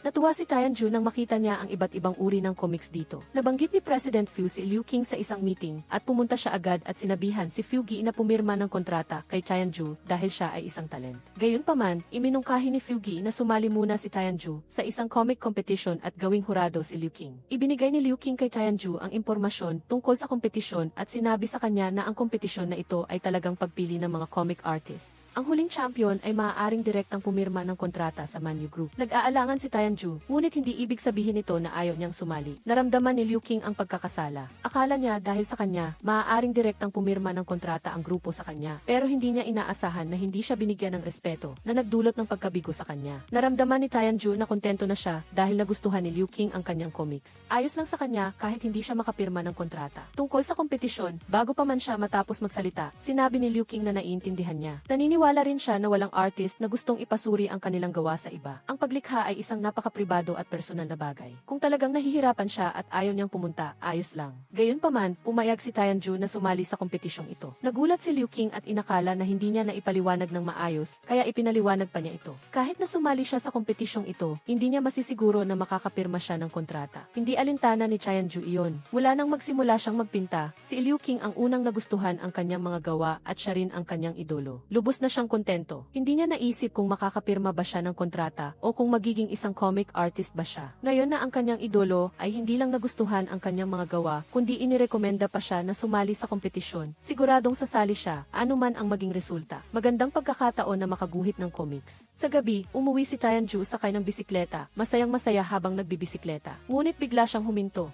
Nang tumingin siya sa langit, biglang mailumitaw na kulay lilang-ilaw. Ang kanyang kwintas ay bumalik. Napatulala siya at sumigaw, nanaginip ba ako? Bakit biglang bumalik ang kwintas? Narinig ni Baiye ang tanong na ito. Sa sandaling ito, natakot si Tianju at itinapon ang kwintas. Hindi niya maintindihan kung ano ang nangyayari. Malinaw na ibinigay na niya ito kay Baiye, kaya bakit ito bumalik? Pagkatapos sabihin iyon, itinapon niya ito. Nang tatakas na siya sakay ng kanyang bisikleta, bumalik muli ang kwintas sa kanya, na nagdulot ng matinding takot sa kanya, kaya sumigaw siya at tumakbo palayo. Sa sandaling ito, nang hinagis na sana ulit si Tianju, dumating si Baiye. Sinabi niya sa kanya na wala siyang kinalaman dito. Ito ay dahil pinili siya ng Prophecy Stone, kaya hindi ito maaaring mahiwalay sa kanya. Kasabay nito, dumating din si Xiaoyi at nakinig sa kanilang usapan mula sa likod. Sinabi ni Tianju na siya ay isang ordinaryong tao lang sa Earth. Pero sinabi ni Baiye na hindi niya magagawa iyon. Kung gusto niyang makuha ang Prophecy Stone, kailangan niyang isama si Tianju. Itinapon pa rin ni Tianju ang kwintas at umalis. Pagkatapos nito, nagharap ang dalawa. Nang handa na silang lumaban, maraming tao ang nagjogging sa malapit, kaya kailangang huminto si Baiye. Sa sandaling iyon, bumalik ang Prophecy Stone kay Tianju. Inisip niya ang sinabi ni Baiye, ngunit sa huli, hindi niya ito pinansin. Biglang nalungkot si Baixing sa tabi niya. Ang pakiramdam na ito ay tulad ng pakiramdam niya kapag nasasaktan ang kanyang puso. Ngunit wala naman siyang boyfriend kamakailan. Sinabi ni Tianju sa kanya na baka mayroon siyang premenstrual syndrome. Pagkatapos marinig ito, bigla siyang gumaan ang pakiramdam at gusto niyang umuwi para magsulat ng musika. Sa sandaling ito, kusang nag-text si Liu Qing kay Tianju. Maganda ang kanilang pag-uusap at nag-enjoy sila sa kanilang chat. Sa kabilang banda, dumating ang assistant na si Hua para hanapin siya at singilin siya. Ngunit wala siyang nagawa kundi umalis. Kinabukasan, nang pupunta na siya sa kompetisyon, napansin ni Tianju na bumalik na ang Prophecy Stone. Sa labas ng studio, hindi na naghintay si Liu Qing kay Tianju. Nang hintayin siya ni Tianju na lumabas, hindi siya nakilala ni Liu Qing. Biglang napagtanto ni Tianju na baka may ginawa si Baiye. Sinabi niya kay Tianju na si Xiaoyi ay maaaring maging sinuman. Kung sumali siya sa kompetisyon, hindi niya alam kung sino ang magiging si Xiaoyi para lapitan siya. Pero wala nang pakialam si Tianju. Ang gusto lang niya ay isang mapayapang buhay. Pagkatapos, itinapon niya ang kwintas sa ilog at sinabing wala na silang kinalaman sa isa't isa. Ngunit hindi niya inaasahan na pagkaalis niya, bumalik sa kanya ang kwintas na labis niyang ikinagula. Kasabay nito, ginamit ni Baiye ang kanyang kapangyarihan para kontrolin ang staff para madali siyang makapasok sa kompetisyon. Dinala rin si Tianju sa waiting room. Sa loob, nakita ni Tianju ang maraming magagandang gawa. Nakilala niya ang assistant ni Liu Qing at nag-usap sila. Ngunit nang makita niya ang napakaraming mahuhusay na tao, unti-unti siyang nawalan ng kumpiyansa. Sa sandaling ito, naghahanda si Liu Qing na tumakas sa banyo. Nagbabantay sina Assistant Hua at Fugi sa labas at hindi sinasadyang nabuksan nila ang maling pinto. Sa huli, tumakbo si Liu Qing sa banyo ng mga babae na hindi inaasahan ni Assistant Hua. Sa waiting room, sinabi ng staff sa mga kalahok na bago magsimula ang kompetisyon, mayroong isang maliit na bahagi kung saan ang bawat isa ay may 1 minuto para iguhit ang kanilang cartoon image. At pagkatapos ay pagsasama-samahin ito sa isang painting para maging pambungad ng palabas. Itinaas ng lahat ang kanilang mga kamay ng may kasabikan at pagkatapos ay nagsimulang magpinta. Gumamit sila ng smart drawing boards na hindi alam at hindi pa nagamit ni Tianju. Nang turn niya na para pumunta sa entablado, hindi niya alam kung alin ang start button at hindi niya sinasadyang nabura ang gawa ng iba. Nakita ng staff na hindi maganda ang sitwasyon at nang i-check nila, hindi nila nakita ang kanyang registration information at gusto siyang paalisin. Nagmamadaling tumakas si Tianju. Sa sandaling ito, Sixing Haisero isa siyam na si Xiaoyi ay pumunta sa lumang bahay ni Tianju para maghanap ng mga pahiwati. Ang kompetisyon ay magsisimula na, ngunit hindi pa rin dumating si Liu Qing. Iniling ni Wang Fugi na simulan na ang kompetisyon. Nakita ni Tianju si Baiye sa daan. Sinabihan siya nitong sumama sa kanya at sinabi sa kanya na kahit na sumali siya sa kompetisyon, wala itong kahulugan. Sa sandaling ito, nagsimula na ang kompetisyon. Dinala ni Liu Qing si Tianju sa isang lugar. Makikita ang lahat ng nangyayari sa entablado. Sinabihan niya itong panoorin ng maigi para malaman kung ano ang magiging resulta kung sasali siya. Pinakinggan ni Tianju ang sinabi ng mga hurado, ngunit hindi niya maintindihan ang mga technical terms. Sinabi ni Baiye kay Tianju na ang mga sinabi ng mga hurado ay ang pinakapangunahing kaalaman sa industriya ng comics. Bukod pa rito, ang mga taong ito ay mga profesional na artist na may formal na pagsasanay at mayaman na karanasan sa industriya. Habang siya ay walang formal na pagsasanay at hindi pa nakagawa ng anumang trabaho na may kaugnayan sa industriya, lalo na sa karanasan. Ang dahilan kung bakit siya nakasali sa kompetisyon ay dahil kay Liu Qing. Lubos na nalungkot si Tianju dahil dito. Sa sandaling ito, kakalabas lang ni Liu Qing mula sa banyo at nakita niya si Assistant Hua. Sinabihan ni Tianju si Baiye na lumayo. Kahit na ganoon, gusto pa rin niyang sumali sa kompetisyon. Gusto niya ring gumuhit ng comics at sumulong. Ano man ang sabihin ng iba, hindi nila maaaring pigilan ang kanyang karapatang itaguyod ang kanyang pangarap. Ngunit pagkapasok pa lang niya, pinapaalis na siya ng staff. Nakipagtalo pa siya. Sa sandaling ito, hinila ni Assistant Hua si Liu Qing para sa isang supplemental shoot at nakita rin ni Baiye ang eksena. Tiningnan ni Liu Qing si Tianju, ngunit hindi pa rin siya nito naaalala. Gayunpaman, alam ni Assistant Hua na pumunta si Liu Qing dito para maging hurado dahil sa kanya, ngunit hindi siya naniniwala. Sa sandaling ito, taos pusong tinanong ni Tianju si Liu Qing. Gusto niyang sumali sa kompetisyon at humingi ng isa pang pagkakataon. Wala na siyang formal na pagpapakilala. Kahit sina Assistant Hua at Wang Fugi ay alam ang pag-ira ni Tianju Tianju, ngunit hindi pa rin siya nito naaalala. Kaya, sinabi niya kay Tianju na gumuhit ng isang painting sa lugar. Baka kapag nakita niya ang painting, maalala niya ito. Bagaman hindi sanay si Tianju sa mga kamera, kinuha pa rin niya ang pinakamahusay na brush na alam niya at nagpa siya na samantalahin ang pagkakataong ito. Ngunit hindi niya alam kung paano iguhit ang eksena na sinabi ni Liu King. Hindi rin niya alam ang draft. Inakala ni Liu King na niloloko lang siya ni Tianju at umalis. Nanatili si Tianju hanggang gabi at sa huli ay nakabawi at natapos ang isang kumpletong gawa. Si Baixing ay nag-aalala pa rin sa bahay. Hindi niya alam kung bakit gabi na umuwi si Tianju. Pagkatapos, binuhat ni Baiye si Tianju papasok. Sabi ni Baiye, pagod na pagod si Tianju at sinabihan siya na alagaan siya ng maayos. Ngunit parang may naalala si Baixing. Gusto siyang pigilan at hilingin na tulungan siyang ilipat ang kutson. Sa sandaling ito, napansin ni Baiye na may biglang lumipat sa katabing bahay. Naramdaman niyang may mali at nagpunta upang suriin. Nagising si Tianju dahil sa tunog ng kanyang telepono. Tanghali na noon, hindi niya matandaan kung paano siya nakauwi kagabi. Sinabi ni Baixing na dahil iyon sa kanyang boyfriend at buhat pa ito sa kanya tulad ng isang prinsesa. Habang nag-uusap sila, may kumatok sa pinto, kaya binaba ni Baixing ang tawag. Pagbukas niya ng pinto, nakita niya si Xiaoyi na nagdala ng mga bagay para sa kanya. Sinabi niya na nagmamadali siyang lumipat kahapon at ito ay isang maliit na tanda ng kanyang pagpapahalaga. Binigyan din siya ni Baixing ng beer at napansin ang isang pindutan sa kanyang damit. Naisip niya na kung ibibigay mo ang pindutan na pinakamalapit sa iyong puso sa ibang tao, nangangahulugan din ito na ibibigay mo ang iyong puso sa taong iyon. Ipinaliwanag ni Xiaoyi na ang pindutan ay nahulog sa simula at pagkatapos ay hindi niya alam kung dapat niya itong ibigay sa kanya. Ngunit sa sandaling ito, nakalimutan na ni Baixing ang nangyari sa kanya dati at naramdaman pa na ang pindutan na ito ay may kapareho. Inalok pa niya na tulungan siyang tahiin ito kapag may oras siya. Sa kabilang banda, naramdaman ni Baiye na gising na si Tianju. Kasama niya ang kanyang lola. Tinawag siya ni Baixing para kumain ng masarap na pagkain at ipinagmalaki na ang mga ito ay bigay ni Xiaoyi sa kanya. Sinabi rin niya kay Tianju na may isang gwapong lalaki na kakalipat lang sa katabing bahay.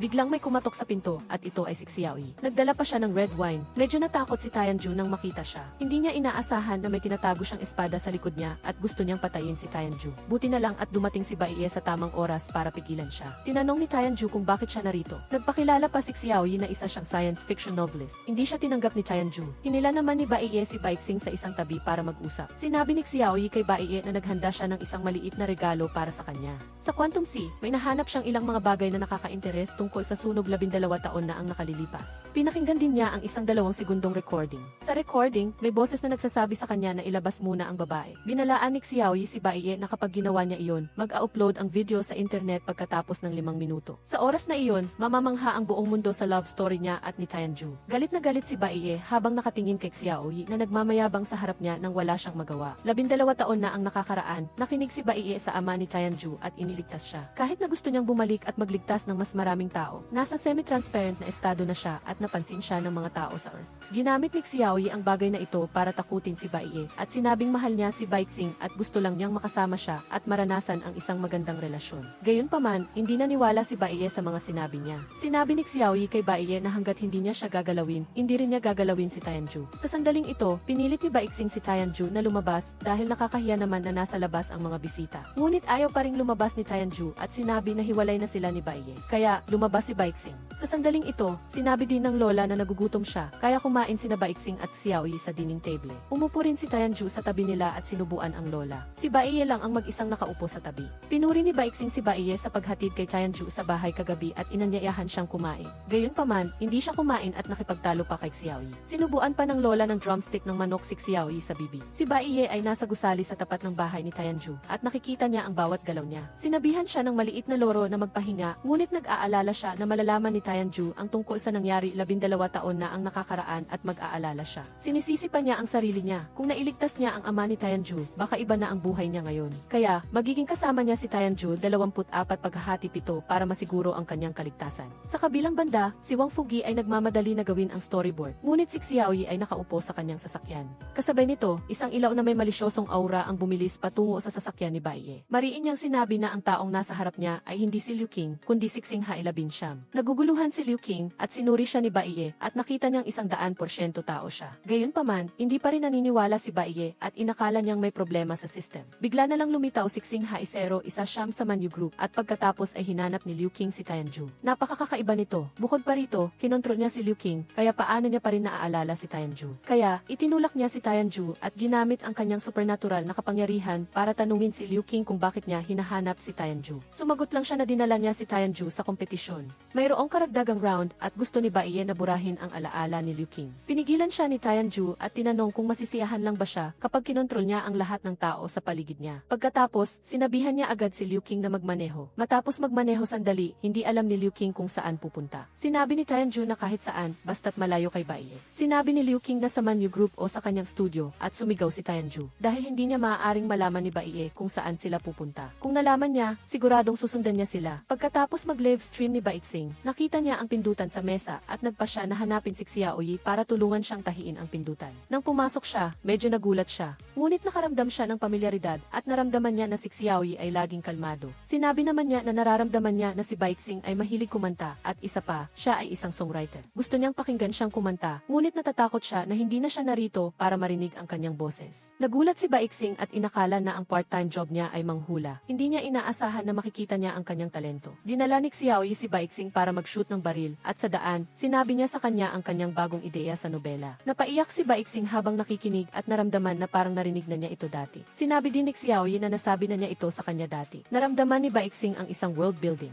Kahit ang plot at ang male lead na si Zero Isa Siyam ay halos kapareho ng comics ni Tianju. Naramdaman ni Xiaoyi na ang male lead sa kwentong ito ay hindi kontrabida kundi isang takas na naghahangad ng kalayaan. Ang bawat nagpasya na maghiganti ay hindi isang mabuting tao, ngunit hindi rin sila masamang tao. Si Xinghai Zero Isa Siyam at Xinghai 002 ay walang relasyon sa dugo. Lumaki lang sila ng magkasama simula pa noong bata pa sila. Matapos marinig ito, mas lalong umiyak si Baiqing. Naramdaman niyang napakasakit ng kwentong sinabi ni Xiaoyi. Sa kabilang banda, sinabi ng maliit na loro kay Bai Ye na napahiya siya ng husto sa pagkakataong ito. Naramdaman ni Bai Ye na ang pinakamahalagang bagay ngayon ay ang hanapin sila. Alamin kung bakit si Xinghai 0 Isa Siyam ay pumunta sa Manyu Building at kung bakit hinanap ni Liu Qing si Tianju. Napakakakaiba nito. Nagmaneho siya papunta sa arcade na pinuntahan ni na Tianju at Liu Qing at naghanap ng mga pahiwati. Sa huli, inarang siya ng grupo ng mga security guards. Ngunit para kay Bai Ye, wala itong halaga. Sa kabilang banda, tinanong ni Baiqing si Xiaoyi kung bakit si Xinghai 0 Isa Siyam ay gustong hanapin ang susi na iyon para ba ito sa pagbukas ng isang treasure chest. Ipinaliwanag ni Xiaoyi na gusto niyang buksan ang lock sa kanyang leg. Iyon ay ang supernatural na kapangyarihan. Ang supernatural na kapangyarihan ni Zero Isa Siyam ay pagbabago ng anyo at ang supernatural na kapangyarihan ni Xinghai 002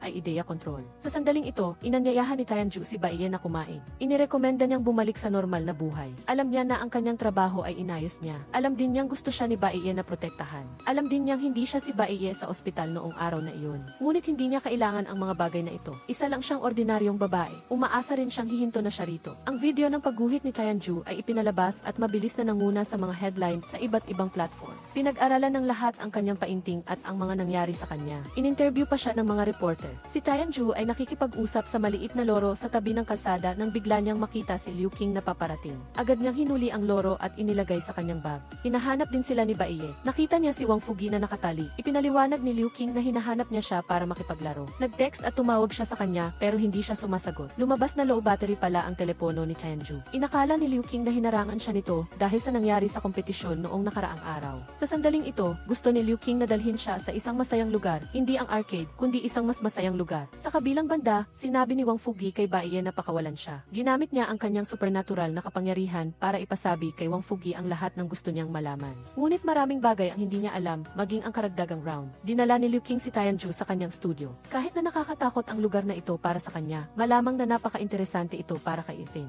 Pagpasok niya, naghanap pa siya ng taong sasalubong kay Ethan pero walang pumansin. Nakita nilang maingay sa itaas, kaya umakyat silang dalawa at nakita nilang hindi nagtatrabaho ang lahat kundi naglalaro ng laro. Nang makita nila si T. Divnin, hindi man lang sila nag-abalang huminto. Inutusan pa nga nila si Hakifi Ho na magbuhos ng tubig. Nagulat si Ethan nang makita na studio ito ni T. Divnin pero parang wala siyang otoridad dito. Sa sandaling iyon, sinabi ni T. Divnin na dumating ang assistant na si Ho at agad na naglinis ang lahat at nagpanggap na nagtatrabaho ng masipag. Sinabihan pa nila si Ethan na magpanggap na parang walang nakita. Simulan muli ang lahat, bagamat sinalubong siya ng lahat. Pero nag-aalala pa rin sila tungkol sa nakaraang kompetisyon ni Ethan at tinawag siyang blank card girl. Ngunit gusto ni Ethan na mag-drawing ng comics at matyagang ginawa niya iyon. Gayunpaman, hindi pa siya nakapag-aral kung paano mag-drawing ng comics at hindi pa niya nakikita kung paano magtrabaho ang mga komikero. Kaya, dinala siya ni T. Divnin dito ngayon para ipakita sa kanya kung ano talaga ang comics. Habang naglalakad, nagpakilala at nagpaliwanag siya sa proseso ng ng pag-publish ng isang comics kung saan ang bawat yugto ay bunga ng sama-samang pagsisikap ng lahat. Idiniin din niya kay Ethan kung paano nabubuo ang isang comics at pagkatapos ay tinipon niya ang lahat. Ipinagpresenta nila ang buong proseso ng trabaho. Sa huli, siya mismo ang naging artista. Sa puntong ito, nakita ni Ethan ang tunay na comics. Medyo nawalan siya ng tiwala sa sarili. Hindi niya alam kung ano ang pinaninindigan niya at naramdaman niyang napakahirap mag-drawing ng comics. Nais ni Disney na maunawaan ni Ethan na napakahirap gumawa ng magandang comics at bukod sa pagiging mahirap, ito rin ay nakakapagod. Gayunpaman, tinanong pa rin niya si Ethan kung gusto pa rin itong magpatuloy sa pagdrawing ng comics. Sa sandaling ito, nag-aalinlangan na si Ethan. Hindi rin niya alam kung dapat pa siyang magpatuloy sa pagdrawing ng comics. Sa totoo lang, ang mga mahuhusay na comics na lumalabas sa publiko ay tinapos ng isang buong studio at bunga ng pagsisikap at karunungan ng lahat. Ang tinatawag na liwanag ng comics sa China ay nilikha din ng lahat ng nasa studio. Bagamat napakabagal mag-drawing ni Ethan at kahit ilang teknik ay hindi niya alam, gusto pa rin ni Disney ang kanyang mga guhit dahil gumagamit siya ng brush pen at ito ay ink wash painting. Sa kasalukuyan, kakaunti ang mga komikero sa merkado na gumagamit ng brush pen. Kung itutuloy niya ito, tiyak na makakabuo siya ng isang bagong landas. Sa pagkakataong ito, gusto din niyang si Ethan mismo ang pumili para sa sarili niya kung dapat ba siyang magpatuloy sa pagdrawing ng comics o hindi. At saka, sa ngayon, ang mga boto para sa kanyang auxiliary round ay pinakamataas. Ang pagkakaroon ng ganoong dami ng mga taong nagmamalasakit sa kanya ay isa ring oportunidad. Ngunit anuman ang kanyang piliin, maiintindihan ni Disney. Umalis si Ethan sa studio at pumunta sa Poor Village para hanapin si Jezhang. Doon niya nakilala si Dao Dao. Hinikayat siya ni Dao Dao at sinabi na kahit ano pa ang sabihin ng iba, gusto niya ang mga guhit niya. Hinikayat din siya ni Jezhang na lumahok sa auxiliary round. Pagkatapos, binisita ni Ethan ang kanyang mga magulang. Nang itapon niya ang barya, nahuli siya ni Baiye. Sinabi niya kay Ethan na ang kapalaran ng isang tao ay hindi dapat idinidesisyon ng isang barya, lalo na para sa ganoong mahalagang bagay. Sinabi ni Baiye kay Ethan na nakidnap si Wang Fugi. Ngunit sa araw ng kompetisyon, may isa pang Wang Fugi na nagpapatunay na ang taong ito ay ang Star Ocean Zero Isa Siyam. Ngunit hindi pinansin ni Ethan ang bagay na ito. Kung gusto niyang maniwala siya, patunayan niya na totoo ang Star Ocean Zero Isa Siyam at umalis na siya. Tinitingnan ni Baiye ang mga abo at pinanood ang mga alaala ng pagkabata ni Ethan. Noong panahong iyon, gusto niyang matuto ng pagdrawing ng comics, ngunit ipinadala siya ng kanyang ama upang mag-aral ng pagdrawing ng ink wash painting. Akala niya, magagamit niya ang ink wash painting bilang pundasyon at maaari ding gamitin ang brush pen para sa comics. Ngunit akala niya, gusto lang ng kanyang ama na magtipid, kaya hindi siya pinayagan na mag-aral ng pagdrawing ng comics. Galit siyang tumakbo palayo. Tumakbo siya patungo sa baybayin at inilabas ang kanyang sketchbook. Alam niyang sa hinaharap, magiging mas mahusay siya sa pagdrawing kaysa sa iba. Ngunit isang sunog ang nag-iwan sa kanya, kasama lang ang kanyang lola. Labis na nalungkot ang maliit na Ethan. Pagkatapos nito, makakasama na lang niya si Lola Kin, ngunit hindi rin maganda ang trato ni Lola Kin sa kanya. Sa sandaling ito, bumalik si Ethan. Sinulat niya na nakikita ni Baiye ang kanyang mga alaala, ngunit hindi niya nakikita ang mga alaala ni Baiye. Lumingon si Ethan at kinausap ang kanyang sarili noong bata pa siya, na sinasabing huwag nang umiyak dahil wala ring silbi ang pag-iyak. Kailangan siyang maging matanda para maalagaan niya ang sarili niya at ang kanyang lola. Kahit na ayaw niyang lumaki, kailangan ng bawat isa sa atin na lumaki. Kahit mahirap ang hinaharap, ayos lang dahil palaging babantayan siya ng kanyang ama, at ang panulat na ito ay regalong iniwan ng kanyang ama para sa kanya. Kaya kailangan niyang magpatuloy sa pagdrawing para maging isang komikero. Iyon ang gustong sabihin ni Ethan, at iyon din ang gusto niyang gawin. Pagkatapos, tinawagan ni Ethan si Disney at pumayag na lumahok sa auxiliary round. Bumalik si Ethan at kinuha ulit ang kanyang brush pen.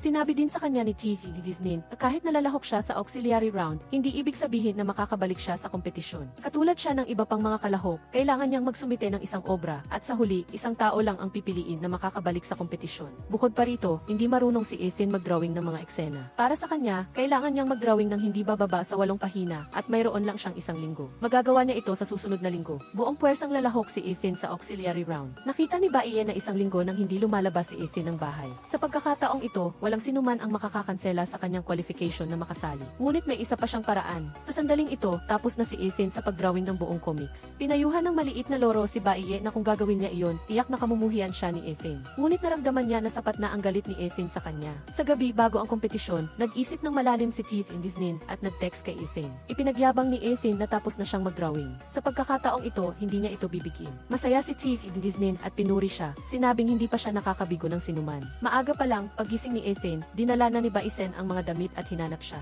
Ngunit naramdaman ni Ethan na para lang ito sa isang programa, kaya hindi na siya nagpalit ng damit at umalis na dala ang kanyang bag pagdating niya sa set. Pinalibutan agad siya ng mga reporter. Sa kabutihang palad, dumating si Disney upang iligtas siya. Ipinakita ni Ethan kay Tiff and Gizmin ang kanyang mga guhit. Napansin agad niya ang mga kamay ni Efin at lumabas sa kanyang mga mata ang awa. Sa totoo lang, naintindihan na ni Efin ang dahilan kung bakit siya nagdrawing ng comics. Hindi dahil sa kompetisyon, kundi dahil sa pagmamahal niya rito. Kaya, hindi na mahalaga ang resulta. Sa sandaling ito, lumitaw muli si Baiye at kinontrol ang mga reporter. Natagpuan na may dalang lighter si Efin. Sa totoo lang, dala niya ito para sa self-defense. Akala ni Tiff and Gizmin na hindi na darating si Baiye sa pagkakataong ito dahil narito na si Efin. Ang pangusap na ito ay nagparamdam kay Efin ng pagtataka. Bakit hindi pa rin siya nagpapakita sa pagkakataong ito? Sa sandaling ito, gusto ni Tiff and Gizmin na dalhin ang mga guhit sa mga organizer. Parang may naalala si Efin at pumunta sa resting room ni Tiff and Gizmin para tanungin siya kung paano niya nalaman na takot si Baiye sa apoy, na mayroon silang telepathy, at na nakikita niya na kinokontrol ni Baiye si Tiff and Gizmin. Pinalibutan ng mga reporter ang set at gusto nilang interviewin si Efin.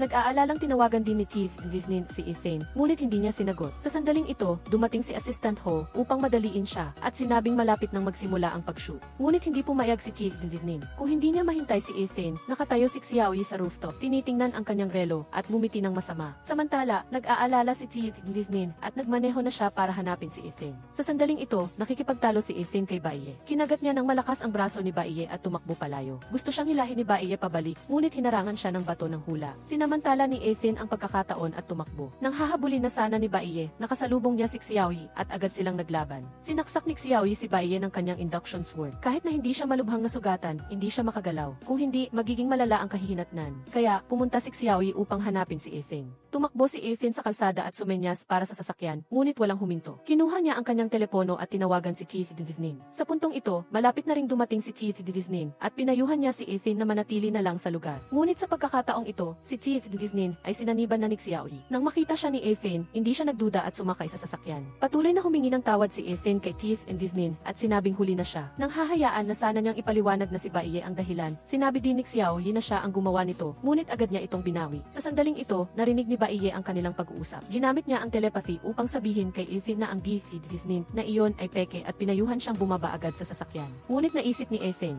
Nakaraang beses, sinabi din niya na peke si Tiff and Gizmin, ngunit hindi totoo iyon. Hindi na siya naniniwala kay Baiye ngayon. Sa sandaling ito, bigla siyang napansin na mali ang direksyon. Hindi ito papunta sa Manchu Group. Siyempre, dinala siya ni Xiaoyi sa isang malayong lugar sa labas ng bayan. Pagkatapos ay ipinakita niya ang kanyang totoong mukha at doon, nakidnap si Efin. Sinabi ni Xiaoyi kay Efin na ilang araw na nakalipas, kapitbahay pa siya na bagong lipat sa tapat ng bahay ni Baisen. Ngunit ngayon, siya na ang Star Ocean 01. Hindi naniwala si Efin. Palagi niyang iniisip na hindi ito totoo.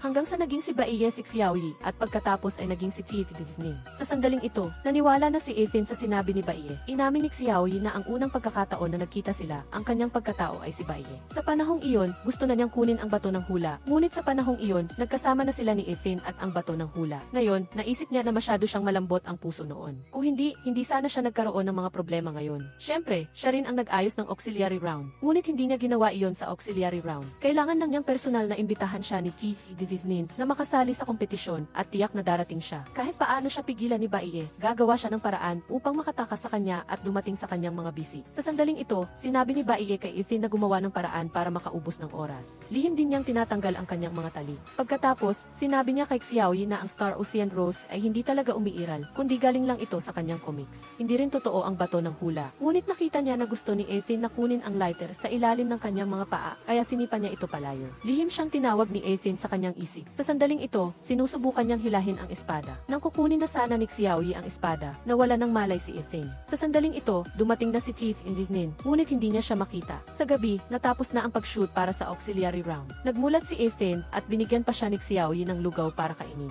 Gusto rin niyang bigyan siya ng beer at sinabi pa sa kanya na hindi siya masamang tao at hindi siya basta-basta pumapatay. Ninirerespeto niya ang mga kababaihan at mahal na mahal ang maliliit na hayop. Kung mas makikilala mo pa siya, makikita mong napakakaakit-akit niyang lalaki. Sa wakas, dumating na si Baiye. Nailigtas niya si Efin, binuhat siya papunta sa kanyang kotse at pinapunta siya sa ligtas na lugar. Kinuha ni Xiaoyi ang lighter at sinindihan ang gastang. Hindi matiis ni Baiye na hayaan siyang magawa ito. Sa huli, umamin siya na naniniwala siya na hindi niya ninakaw ang bato ng hula, ngunit sinindihan pa rin ni Xiaoyi ang apoy. Hindi siya pinabayaan ni Baiye. Sinubukan niya siyang buhatin palabas, ngunit napakalaki ng apoy at bahagyang nasugatan si Baiye. Sa kabutihang palad, nailigtas siya ni Xiaoyi at ligtas na silang nakauwi. Ibinaba niya siya sa bathtub, habang siya naman ay kalmadong may pinapanood sa kanyang tablet. Sinamantala ni Baiye na hindi nagbibigay pansin si Xiaoyi at isinuot sa liig niya ang isang espesyal na kwintas na ginagamit upang kontrolin ang mga superpower ng mga tao sa Star Ocean Rose. Inutusan din niya si Xiaoyi na manatili sa kanya hanggang sa makabalik sila sa Star Ocean Rose. Naniwala si Baiye na ang tunay na kalayaan ay panloob na kalayaan. Bukod pa rito, sa kanyang puso, anuman ang anyo ni Xiaoyi, siya pa rin ang Star Ocean Zero isa siyam noon. Hindi ito nagbago. Gusto lang ni Baiye na huwag na siyang magtago at harapin kung ano talaga ang gusto niya sa kanyang puso. Tanging sa ganoong paraan niya matatagpuan ang tunay na kalayaan. Sa kabilang banda, ayaw ni Xiaoyi na makialam siya sa kanyang mga bagay. Pagkatapos, tumalikod si Baiye at umalis. Tinanong siya ni Xiaoyi kung saan siya pupunta. Hindi rin siya pinakialaman ni Baiye sa kanyang mga bagay. Ngunit nakita ni Xiaoyi na pupunta siya para hanapin si Ethan at pinayuhan siya na huwag laging magsuot ng suit. Ang suot niya kanina ay mas makakapagpaibig kay Ethan. Gayunpaman, pagkatapos, ikinulong ni Baiye si Xiaoyi sa isang selda at inutusan ang maliit na loro na bantayan siya. Naghintay si Ethan sa ibaba. Dinala ni Baiye ang kanyang bag at hinanap siya. Sadyang tinanong pa ni Ethan kung paano sila nagkita sa unang pagkakataon at nang nakita niyang nasagot niya ng tama ang lahat, napatunayan niyang siya ang totoong Baiye. Sa sandaling ito, nakahinga na siya ng maluwag at tumakbo palapit sa kanya. Hinawakan niya ang damit niya na may pag-aalala sa mukha. Niyakap siya ni Baiye at hinaplos ang kanyang buhok. Sinabing tapos na ang lahat. Bumalik na si Ethan at si Baiye. At nakita nila na hawak ni Tiff Divnin ang espada. Naalala lang siya ni Baiye kinagabihan. Ipinaliwanag niya kay Tiff Divnin na ang nangyari ngayon ay hindi matatapos na ikwento sa loob ng 3 araw at 3 gabi. Hayaan na lang muna niya itong ipagpatuloy sa ibang araw at sinabihan si Tiff Divnin na magpahinga na muna. Dinala ni Baiye si Ethan sa kanyang silid at dinala rin ang kanyang comics. Humingi siya ng tawad dahil hindi niya siya pinayagan na lumahok sa kompetisyon. Maingat din niyang kinuha ang kanyang kamay at ginamit ang advanced technology ng alien para gamutin ang kanyang sugat. Kanina, umiyak si Ethan at nalagyan ng uhog niya ang damit ni Baiye. Kinuha niya siya ng bagong damit para magpalit. Nang lumabas si Baiye, nakasalubong niya si Tiff Divnin. Nakaupo pa rin siya sa kanyang kotse at hindi pa umaalis. Sinabihan niya si Baiye na sumakay sa kotse. Nagpasalamat siya ng husto kay Tiff Divnin sa tulong nito ngayong araw. Sa totoo lang, hindi iyon mahalaga kay Tiff Divnin. Gusto lang niyang malaman kung ang dahilan kung bakit hindi dumalo si Ethan sa kompetisyon ngayon ay dahil ba sa hindi siya nagdrawing ng comics. Mahalaga ang pagdrawing ng comics para kay Ethan. Umaasa lang siya na ang isang taong talagang nagmamahal sa comics ay dapat magkaroon ng pagkakataong makilala ng lahat. Pinayuhan din niya si Baiye na pag-isipan ng mabuti kung ano ang pinakamabuti para kay Ethan. Matapos niyang sabihin iyon, naramdaman niya na napakagaang sa pakiramdam ang pagsigaw sa isang alien. Hindi pa rin nakakabawi si Baiye. Masayang-masaya pa si Tiff Divnin at sinabihan si Baiye na bumaba na sa kotse at hindi niya siya ihahatid sa bahay. Bumalik si Baiye at gusto niyang makipag-usap kay Xiaoyi. Ngunit ayaw niyang makipag-usap. Ngunit sa totoo lang, nahulaan niya kung ano ang kinainis ni Baiye. Mukhang ayaw na rin niyang bumalik sa Star Ocean Rose. Sa sandaling ito, nilalabhan ni Ethan ang windbreaker ni Baiye at nakita siya ni Baisen. Tinanong niya kung sino iyon. Malabong sinabi ni Ethan na iyon ang kanyang male lead. Patuloy na naalala ni Ethan ang mga nangyari sa pagitan nilang dalawa at nag-iisip pa siya kung hihingi ba siya ng tawad kay Baiye. Sa huli, siya ang unang nagsalita, ngunit nag-uusap sila mula sa malayo. Maaga pa lang, naghihintay na si Baiye kay Ethan sa labas ng kanyang bahay at sinabihan siyang sumakay sa kotse para mag-exam. Nang makita ito ni Ethan, inakala niyang gusto siyang bigyan ni Baiye ng kapalit. Ngunit alam ni Baiye na nagsumikap siya. Ang dahilan kaya siya nagsumikap ay para makasali sa kompetisyon. Akala ni Ethan, hindi ito totoo at nasa Quantum Sea pa rin siya. Ngunit totoo ang lahat, ginawa lang niya na maganap muli ang kompetisyon kahapon. Akala pa rin ni Ethan na nananaginip siya. Sinadya pa niyang kurutin ang pisngi ni Baiye upang kumpirmahin. Ibinunyag niya na ginawa niyang malimutan ng lahat ang tungkol sa kompetisyon kahapon. Inakala ng lahat na ngayon ang araw ng kompetisyon. Inakala ng lahat na hindi pa nagsisimula ang kompetisyon ngayon.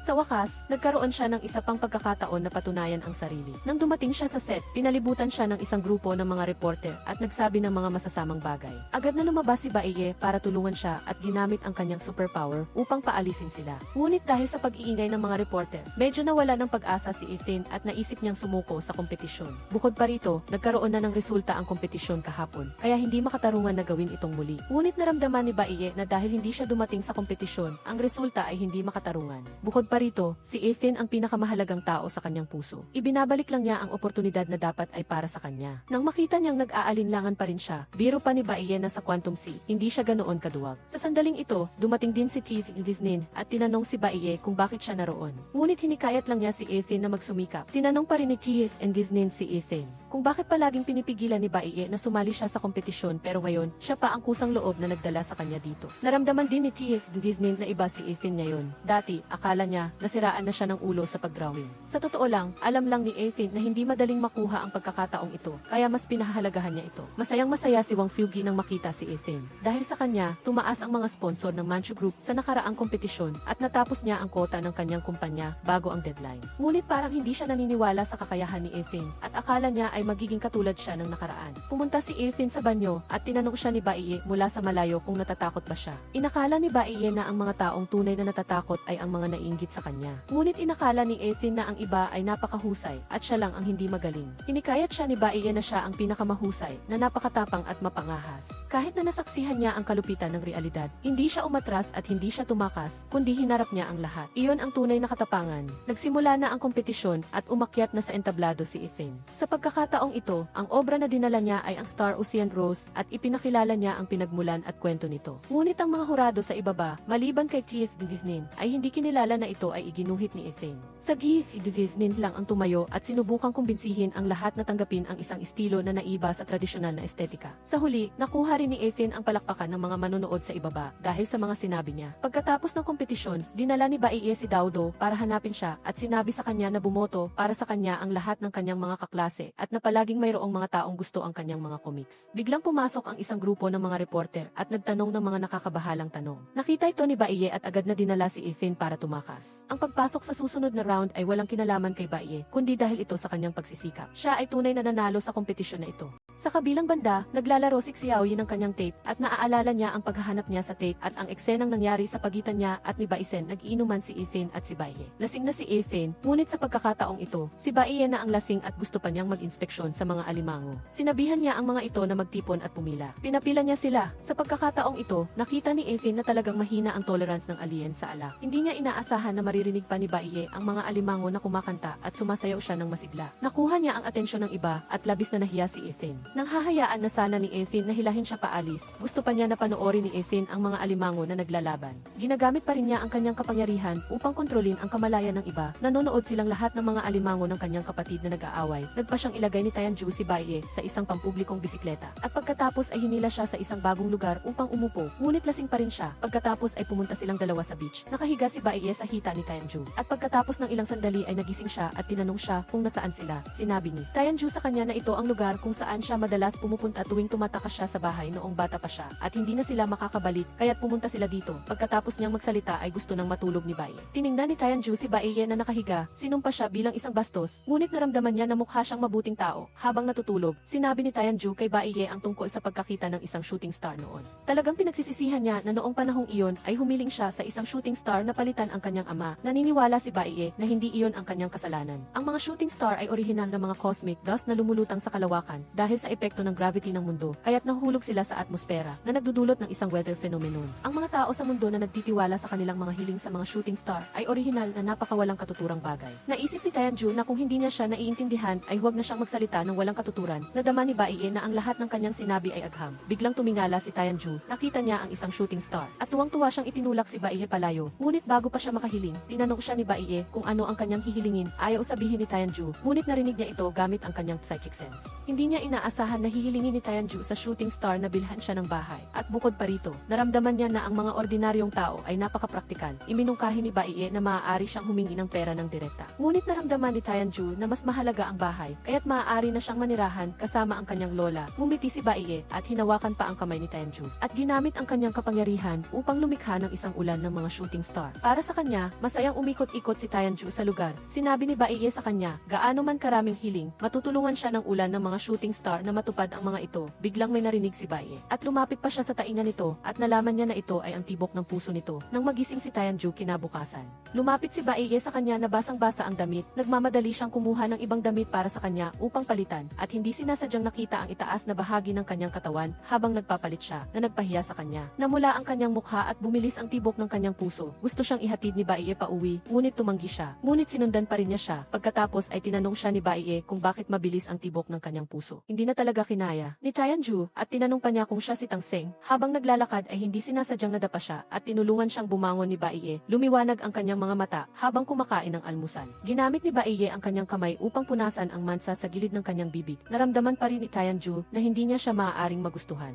Ngunit narinig ni Baiye ang pangungusap na ito at patuloy na tinatanong siya. Alam niyang gusto na siya ni Tianju. Ngunit pagkatapos ay umalis siya sa kahihiyan. Nalaman ni Baiye na may nangyari sa Tin Hai Weiwei. Ang propeta ay namatay 12 taon na ang nakakaraan nagmamadali niyang sinabi kay Xiaoyi. Nadama ni Baiye na ang partikular na sitwasyon ay dapat maghintay hanggang sa makabalik sila upang malaman. Ngunit sa 12 taon na siya ay nasa mundo, ang taong nag-utos sa kanya ay isang peke. Propeta, nagplano silang dalawa na bumalik, pinapaalalahanan din ni Xiaoyi si Baiye na ang mga usapin sa pag-ibig ay walang solusyon, pinayuhan niya siyang harapin ito ng mahinahon. Ngunit naisip ni Baiye na hindi dapat siya magustuhan ni Tianju. Ngunit ang damdamin ng tao ay hindi makontrol, Xiaoyi. Ginamit niya ang sitwasyon nila ni Tianju para maghambing. Naramdaman ni Baiye na hindi dapat siya hintayin ni Tianju at lalong hindi dapat siya alalahanin habang buhay. Dapat din siyang magkaroon ng sarili niyang buhay. Ngunit alam na alam ni Xiaoyi na si Tianju ay isang napakatigas na ulo na tao. Kapag nagustuhan niya ang isang tao ay hindi siya magsisisi. Ngunit may isa pang posibilidad, paano kung bumalik si Baiye? Sa sandaling ito ay naisip niya ang eksena kung saan umamin si Tianju sa kanya kahit na hindi sila magkaiba ng uri, ang isa ay tagalupa at ang isa ay alien. Ngunit ang pag-ibig ay maaaring malampasan ang lahat. Kung may mga paghihirap ay haharapin nila ito ng magkasama. Gusto pa ni Tianju na kumita ng pera upang suportahan siya. Pumirma ng kontrata upang manirahan kasama niya. Nakita ni Xiaoyi si Baiye na nangarap ng walang kabuluhan, hindi niya maiwasang putulin ang kanyang sinasabi. Sa sandaling ito ay tinanong ni Baiye si Xiaoyi kung may paraan upang makalimutan siya ni Tianju o hindi na siya magustuhan, hindi rin alam ni Xiaoyi. Ngunit pinayuhan niya si Baiye na kung talagang may paraan upang hindi na siya magustuhan ni Tianju, kung gayon ang mga masasaktan ay silang dalawa. Sa sandaling ito ay muling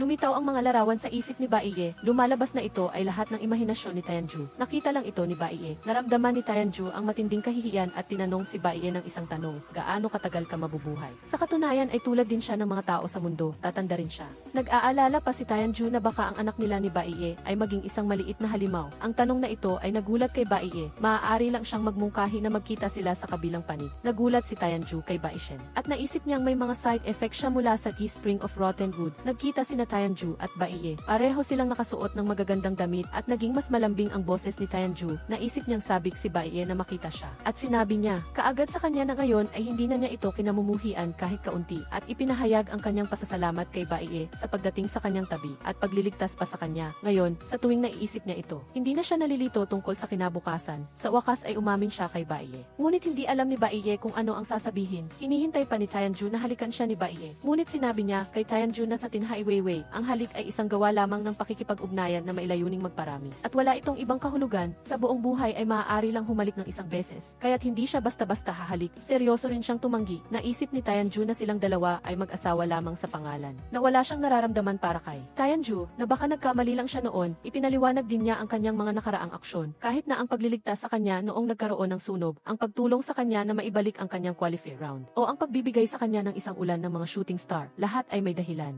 Hindi ang mga ito ay tanda ng pagmamahal sa kanya. Sa sandaling ito ay tila narinig niya ang tunog ng pagbasag. Ngunit hindi niya alam na ito ay ang puso ni Tianju na nababasag kahit na gusto niya siyang aliwin. Sinabi ni Tianju sa kanya na lumayo, umatras siya ng ilang hakbang hanggang sa wala na siyang matakbuhan. Saka lang niya napagtanto na nasaktan niya si Tianju. Sinabi niya kay Tianju na hindi siya dapat magustuhan. Na siya ay isang robot lamang na walang puso, na wala silang magiging kinabukasan at na ang kanyang damdamin para kay Baiye ay dahil lamang sa sobrang daming pinagdaanan nilang dalawa. Kaya't nagkaroon sila ng ilusyon at hindi pagkakaintindihan. Galit na galit si Tianju at umakyat upang ihagis ang mga damit ni Baiye pababa. Hindi alam ni Baiye kung ano ang nararamdaman niya sa sandaling ito. Nang makabalik siya, agad na nakita ni Xiaoyi na hindi maganda ang kanyang pakiramdam. Sa sandaling ito ay inanyayahan ni Liu Qing si Tianju na magtrabaho sa kanyang studio. Sa gabi ay bigla siyang may tanong na gustong itanong sa kanya. Iyon ay, nakapasa na siya sa qualifier round noon. Bakit hinayaan pa rin niya si Baiye na ibalik ang alaala ng lahat? Nagulat si Tianju kung paano niya nalaman ito. Lumalabas na. Pagkatapos malaman ni Liu Qing ang tungkol kay Baiye, iginuhit niya itong lahat at ibinigay ang comic sa kanya upang tingnan sa pagkakaroon ng mga larawang ito. Gaano man kadalas siyang kontrolin ni Baiye, hindi niya ito makakalimutan. Naisip din ni Tianju na napakagandang ideya nito.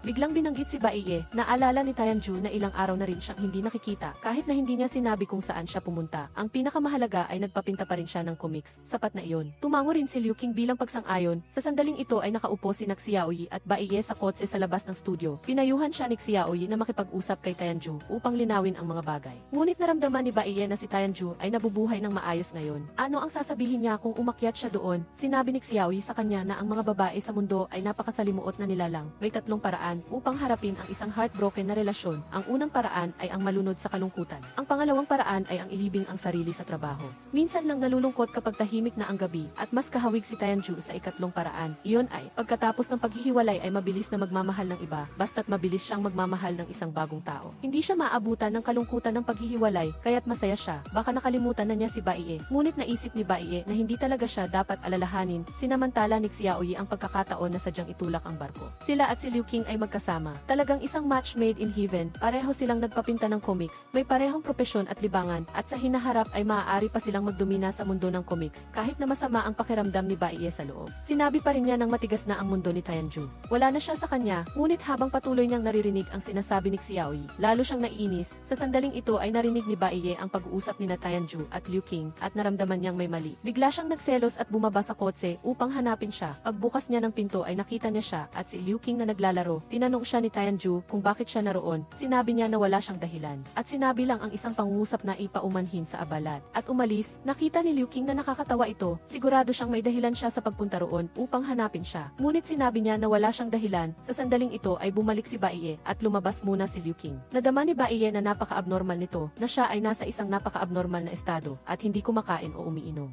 Nadudurog ang puso, bumagsak ang kanyang espiritu, at hindi na rin siya umuuwi. Naisip ni Tianju na sinusubaybayan pa rin siya, kaya't siya mismo ang naglinaw ng kanilang mga hangganan at binalaan pa siya na huwag nang bumalik. Ngunit naramdaman ni Baie na imposibleng walang relasyon dahil mayroon silang psychic connection. Kahit ano pa ang iniisip ni Tianju, maaari niya itong marinig at hindi niya siya maaaring baliwalain. Pumiti si Tianju at lumapit kay Baie at hinalikan siya na nag-alis ng psychic connection sa pagitan nilang dalawa. Mag-isang nakatayo si Baie sa gilid ng kalsada na nararamdaman ang matinding sakit sa kanyang puso. Hindi pa niya nararamdaman ang ganitong damdamin. At hindi pa rin niya naiintindihan na iyon ay pag-ibig. Kinaumagahan ay nagsimulang kumain si Baie ng gulay at tinanong siya ni Xiaoyi kung okay lang ba siya. Okay lang siya. Pakiramdam lang niya ay napakatahimik ng bahay. Paminsan-minsan ay naririnig pa rin niya si Tianju na minumura siya bilang isang bastos. Kahit na sa bahay ay may isip pa rin niya ang figura ni Tianju. Tila bawat sandali, bawat sulok ay si Tianju. Kahit na sa pagtulog ay pinapangarap pa rin niya siya. Alam ni Xiaoyi ang dahilan. Kahit na hindi niya ito aminin, umibig na siya. Binisita ni Tianju si Madam Qin at nalaman na wala ng maraming katulong sa kanyang tindahan. Si Gifa ay dinala rin sa istasyon ng pulisya dahil sa paggawa ng krimen. Binigyan ni Tianju si Madam Qin ng isang halaga ng pera dahil ipinangako niya noon kay Madam Qin na kapag kumita na siya ng pera mula sa comics, ibabalik niya ang utang ng kanyang ama at ang kanyang pangako ay tiyak na tutuparin.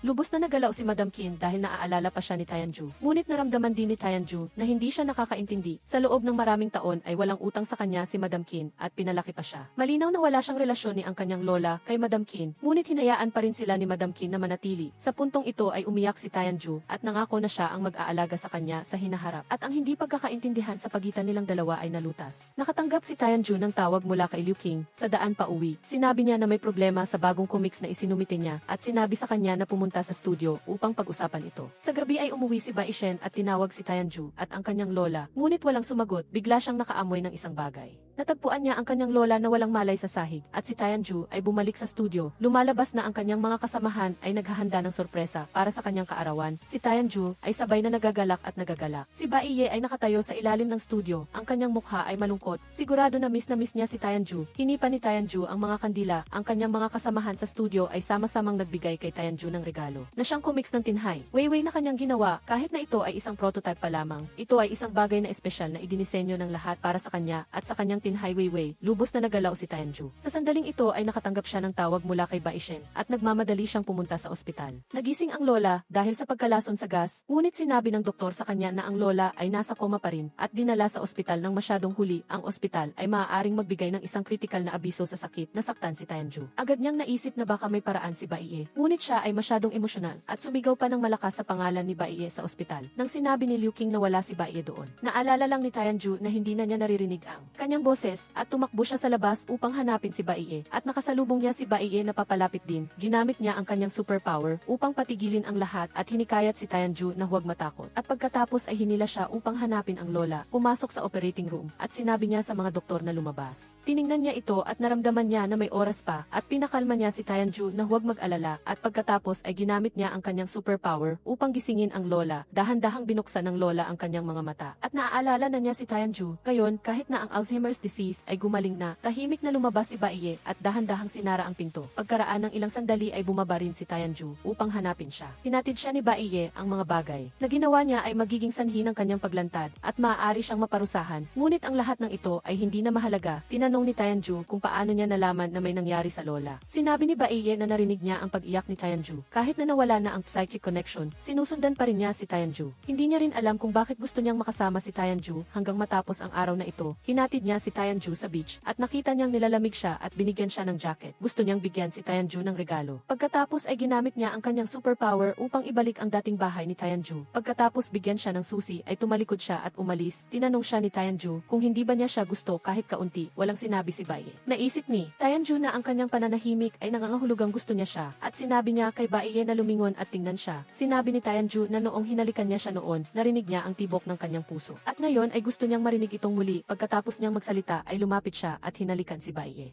Sa pagkakataong ito ay hindi na siya tumanggi. Noong gabing iyon ay nakahiga si Tianju sa kama at binigyan pa si Baiye ng unan at sinabi sa kanya na hubarin ang kanyang jacket bago siya makahiga sa kama. Sa ganitong paraan ay magkasama silang nakahiga sa iisang kama. Patuloy na tinitingnan ni Baiye si Tianju na nagpahiya sa kanya. Sinabi ni Baiye na hihintayin niyang makatulog siya bago siya lumabas. Sinabi ni Tianju kay Baiye na sabihin sa kanya ang kanyang kwento dahil sa tinhay. Weiwei, silang dalawa ay mag-asawa na sa legal na paraan. Sinabi ni Baiye na kung susundin ang kalendaryo ng mundo, siya ay 30 taong gulang na. Sa tinhay Weiwei ay wala siyang pamilya. Ngunit sa hinaharap ay magiging pamilya ni Baiye si Tianju at ang kanyang lola. Hindi rin alam ni Baiye kung ano ang kanyang zodiac sign at blood type. Hindi rin siya nagdiriwang ng kaarawan dahil dinala siya sa tinhay Weiwei noong siya ay isang embryo pa lamang at walang sinuman ang nagsabi sa kanya kung anong araw siya ipinanganak. Sinabi ni Tianju sa kanya na ngayon ay ang kanyang kaarawan. Kaya't sa hinaharap ang kanyang kaarawan ay magiging isang araw bago ang kaarawan ni Tianju at maaari silang magdiwang ng kaarawan ng magkasama taon-taon. Sinabi ni Baiye kay Tianju na ang pagkakakilala sa kanya ay isang swerte para sa kanya. Ganoon din si Tianju at nahihiya pa siyang balutin ang sarili sa kumot. Pagkaraan ng ilang sandali ay nakatulog na si Tianju. Maingat na inilagay ni Baiye ang kumot sa kanya. At tahimik na tinitigan si Tianju sa huling pagkakataon bago umalis. Nagmaneho siya pa uwi at pinayuhan si Xiaoyi na pagkatapos niyang umalis ay protektahan si Tianju. Protektahan ang Immortal Pond Stone at sinabi rin sa kanya na gusto ni Tianju ang seafood porridge at maliliit na alimango. Kung may oras siya ay dalhin niya si Baishen upang kumain ng kaunti. Siguradong pupunta si Tianju upang kumain. At pinaalalahanan din siya na kung gusto ni Tianju na manatili sa malaking bahay, dalhin lang siya at ang kanyang lola upang manirahan doon upang maging masaya siya kung magkasakit ang lola ni Tianju. Tiyakin na aalagaan niya ito ng mabuti. Naglakad-lakad si Baiye sa loob ng kwarto na nagpapayo kay Xiaoyi na anuman ang mangyari ay dapat niyang sabihin sa kanya. Sumagot lamang si Xiaoyi ng TE at nakita niya na talagang mahal na ni Baiye si Tianju. Hindi mapakali si Xiaoyi na hayaang bumalik si Baiye ng mag-isa. Ngunit naramdaman ni Baiye na ang pagbabalik sa tinhay Weiwei sa pagkakataong ito ay magiging napakadelikado kahit na ganoon.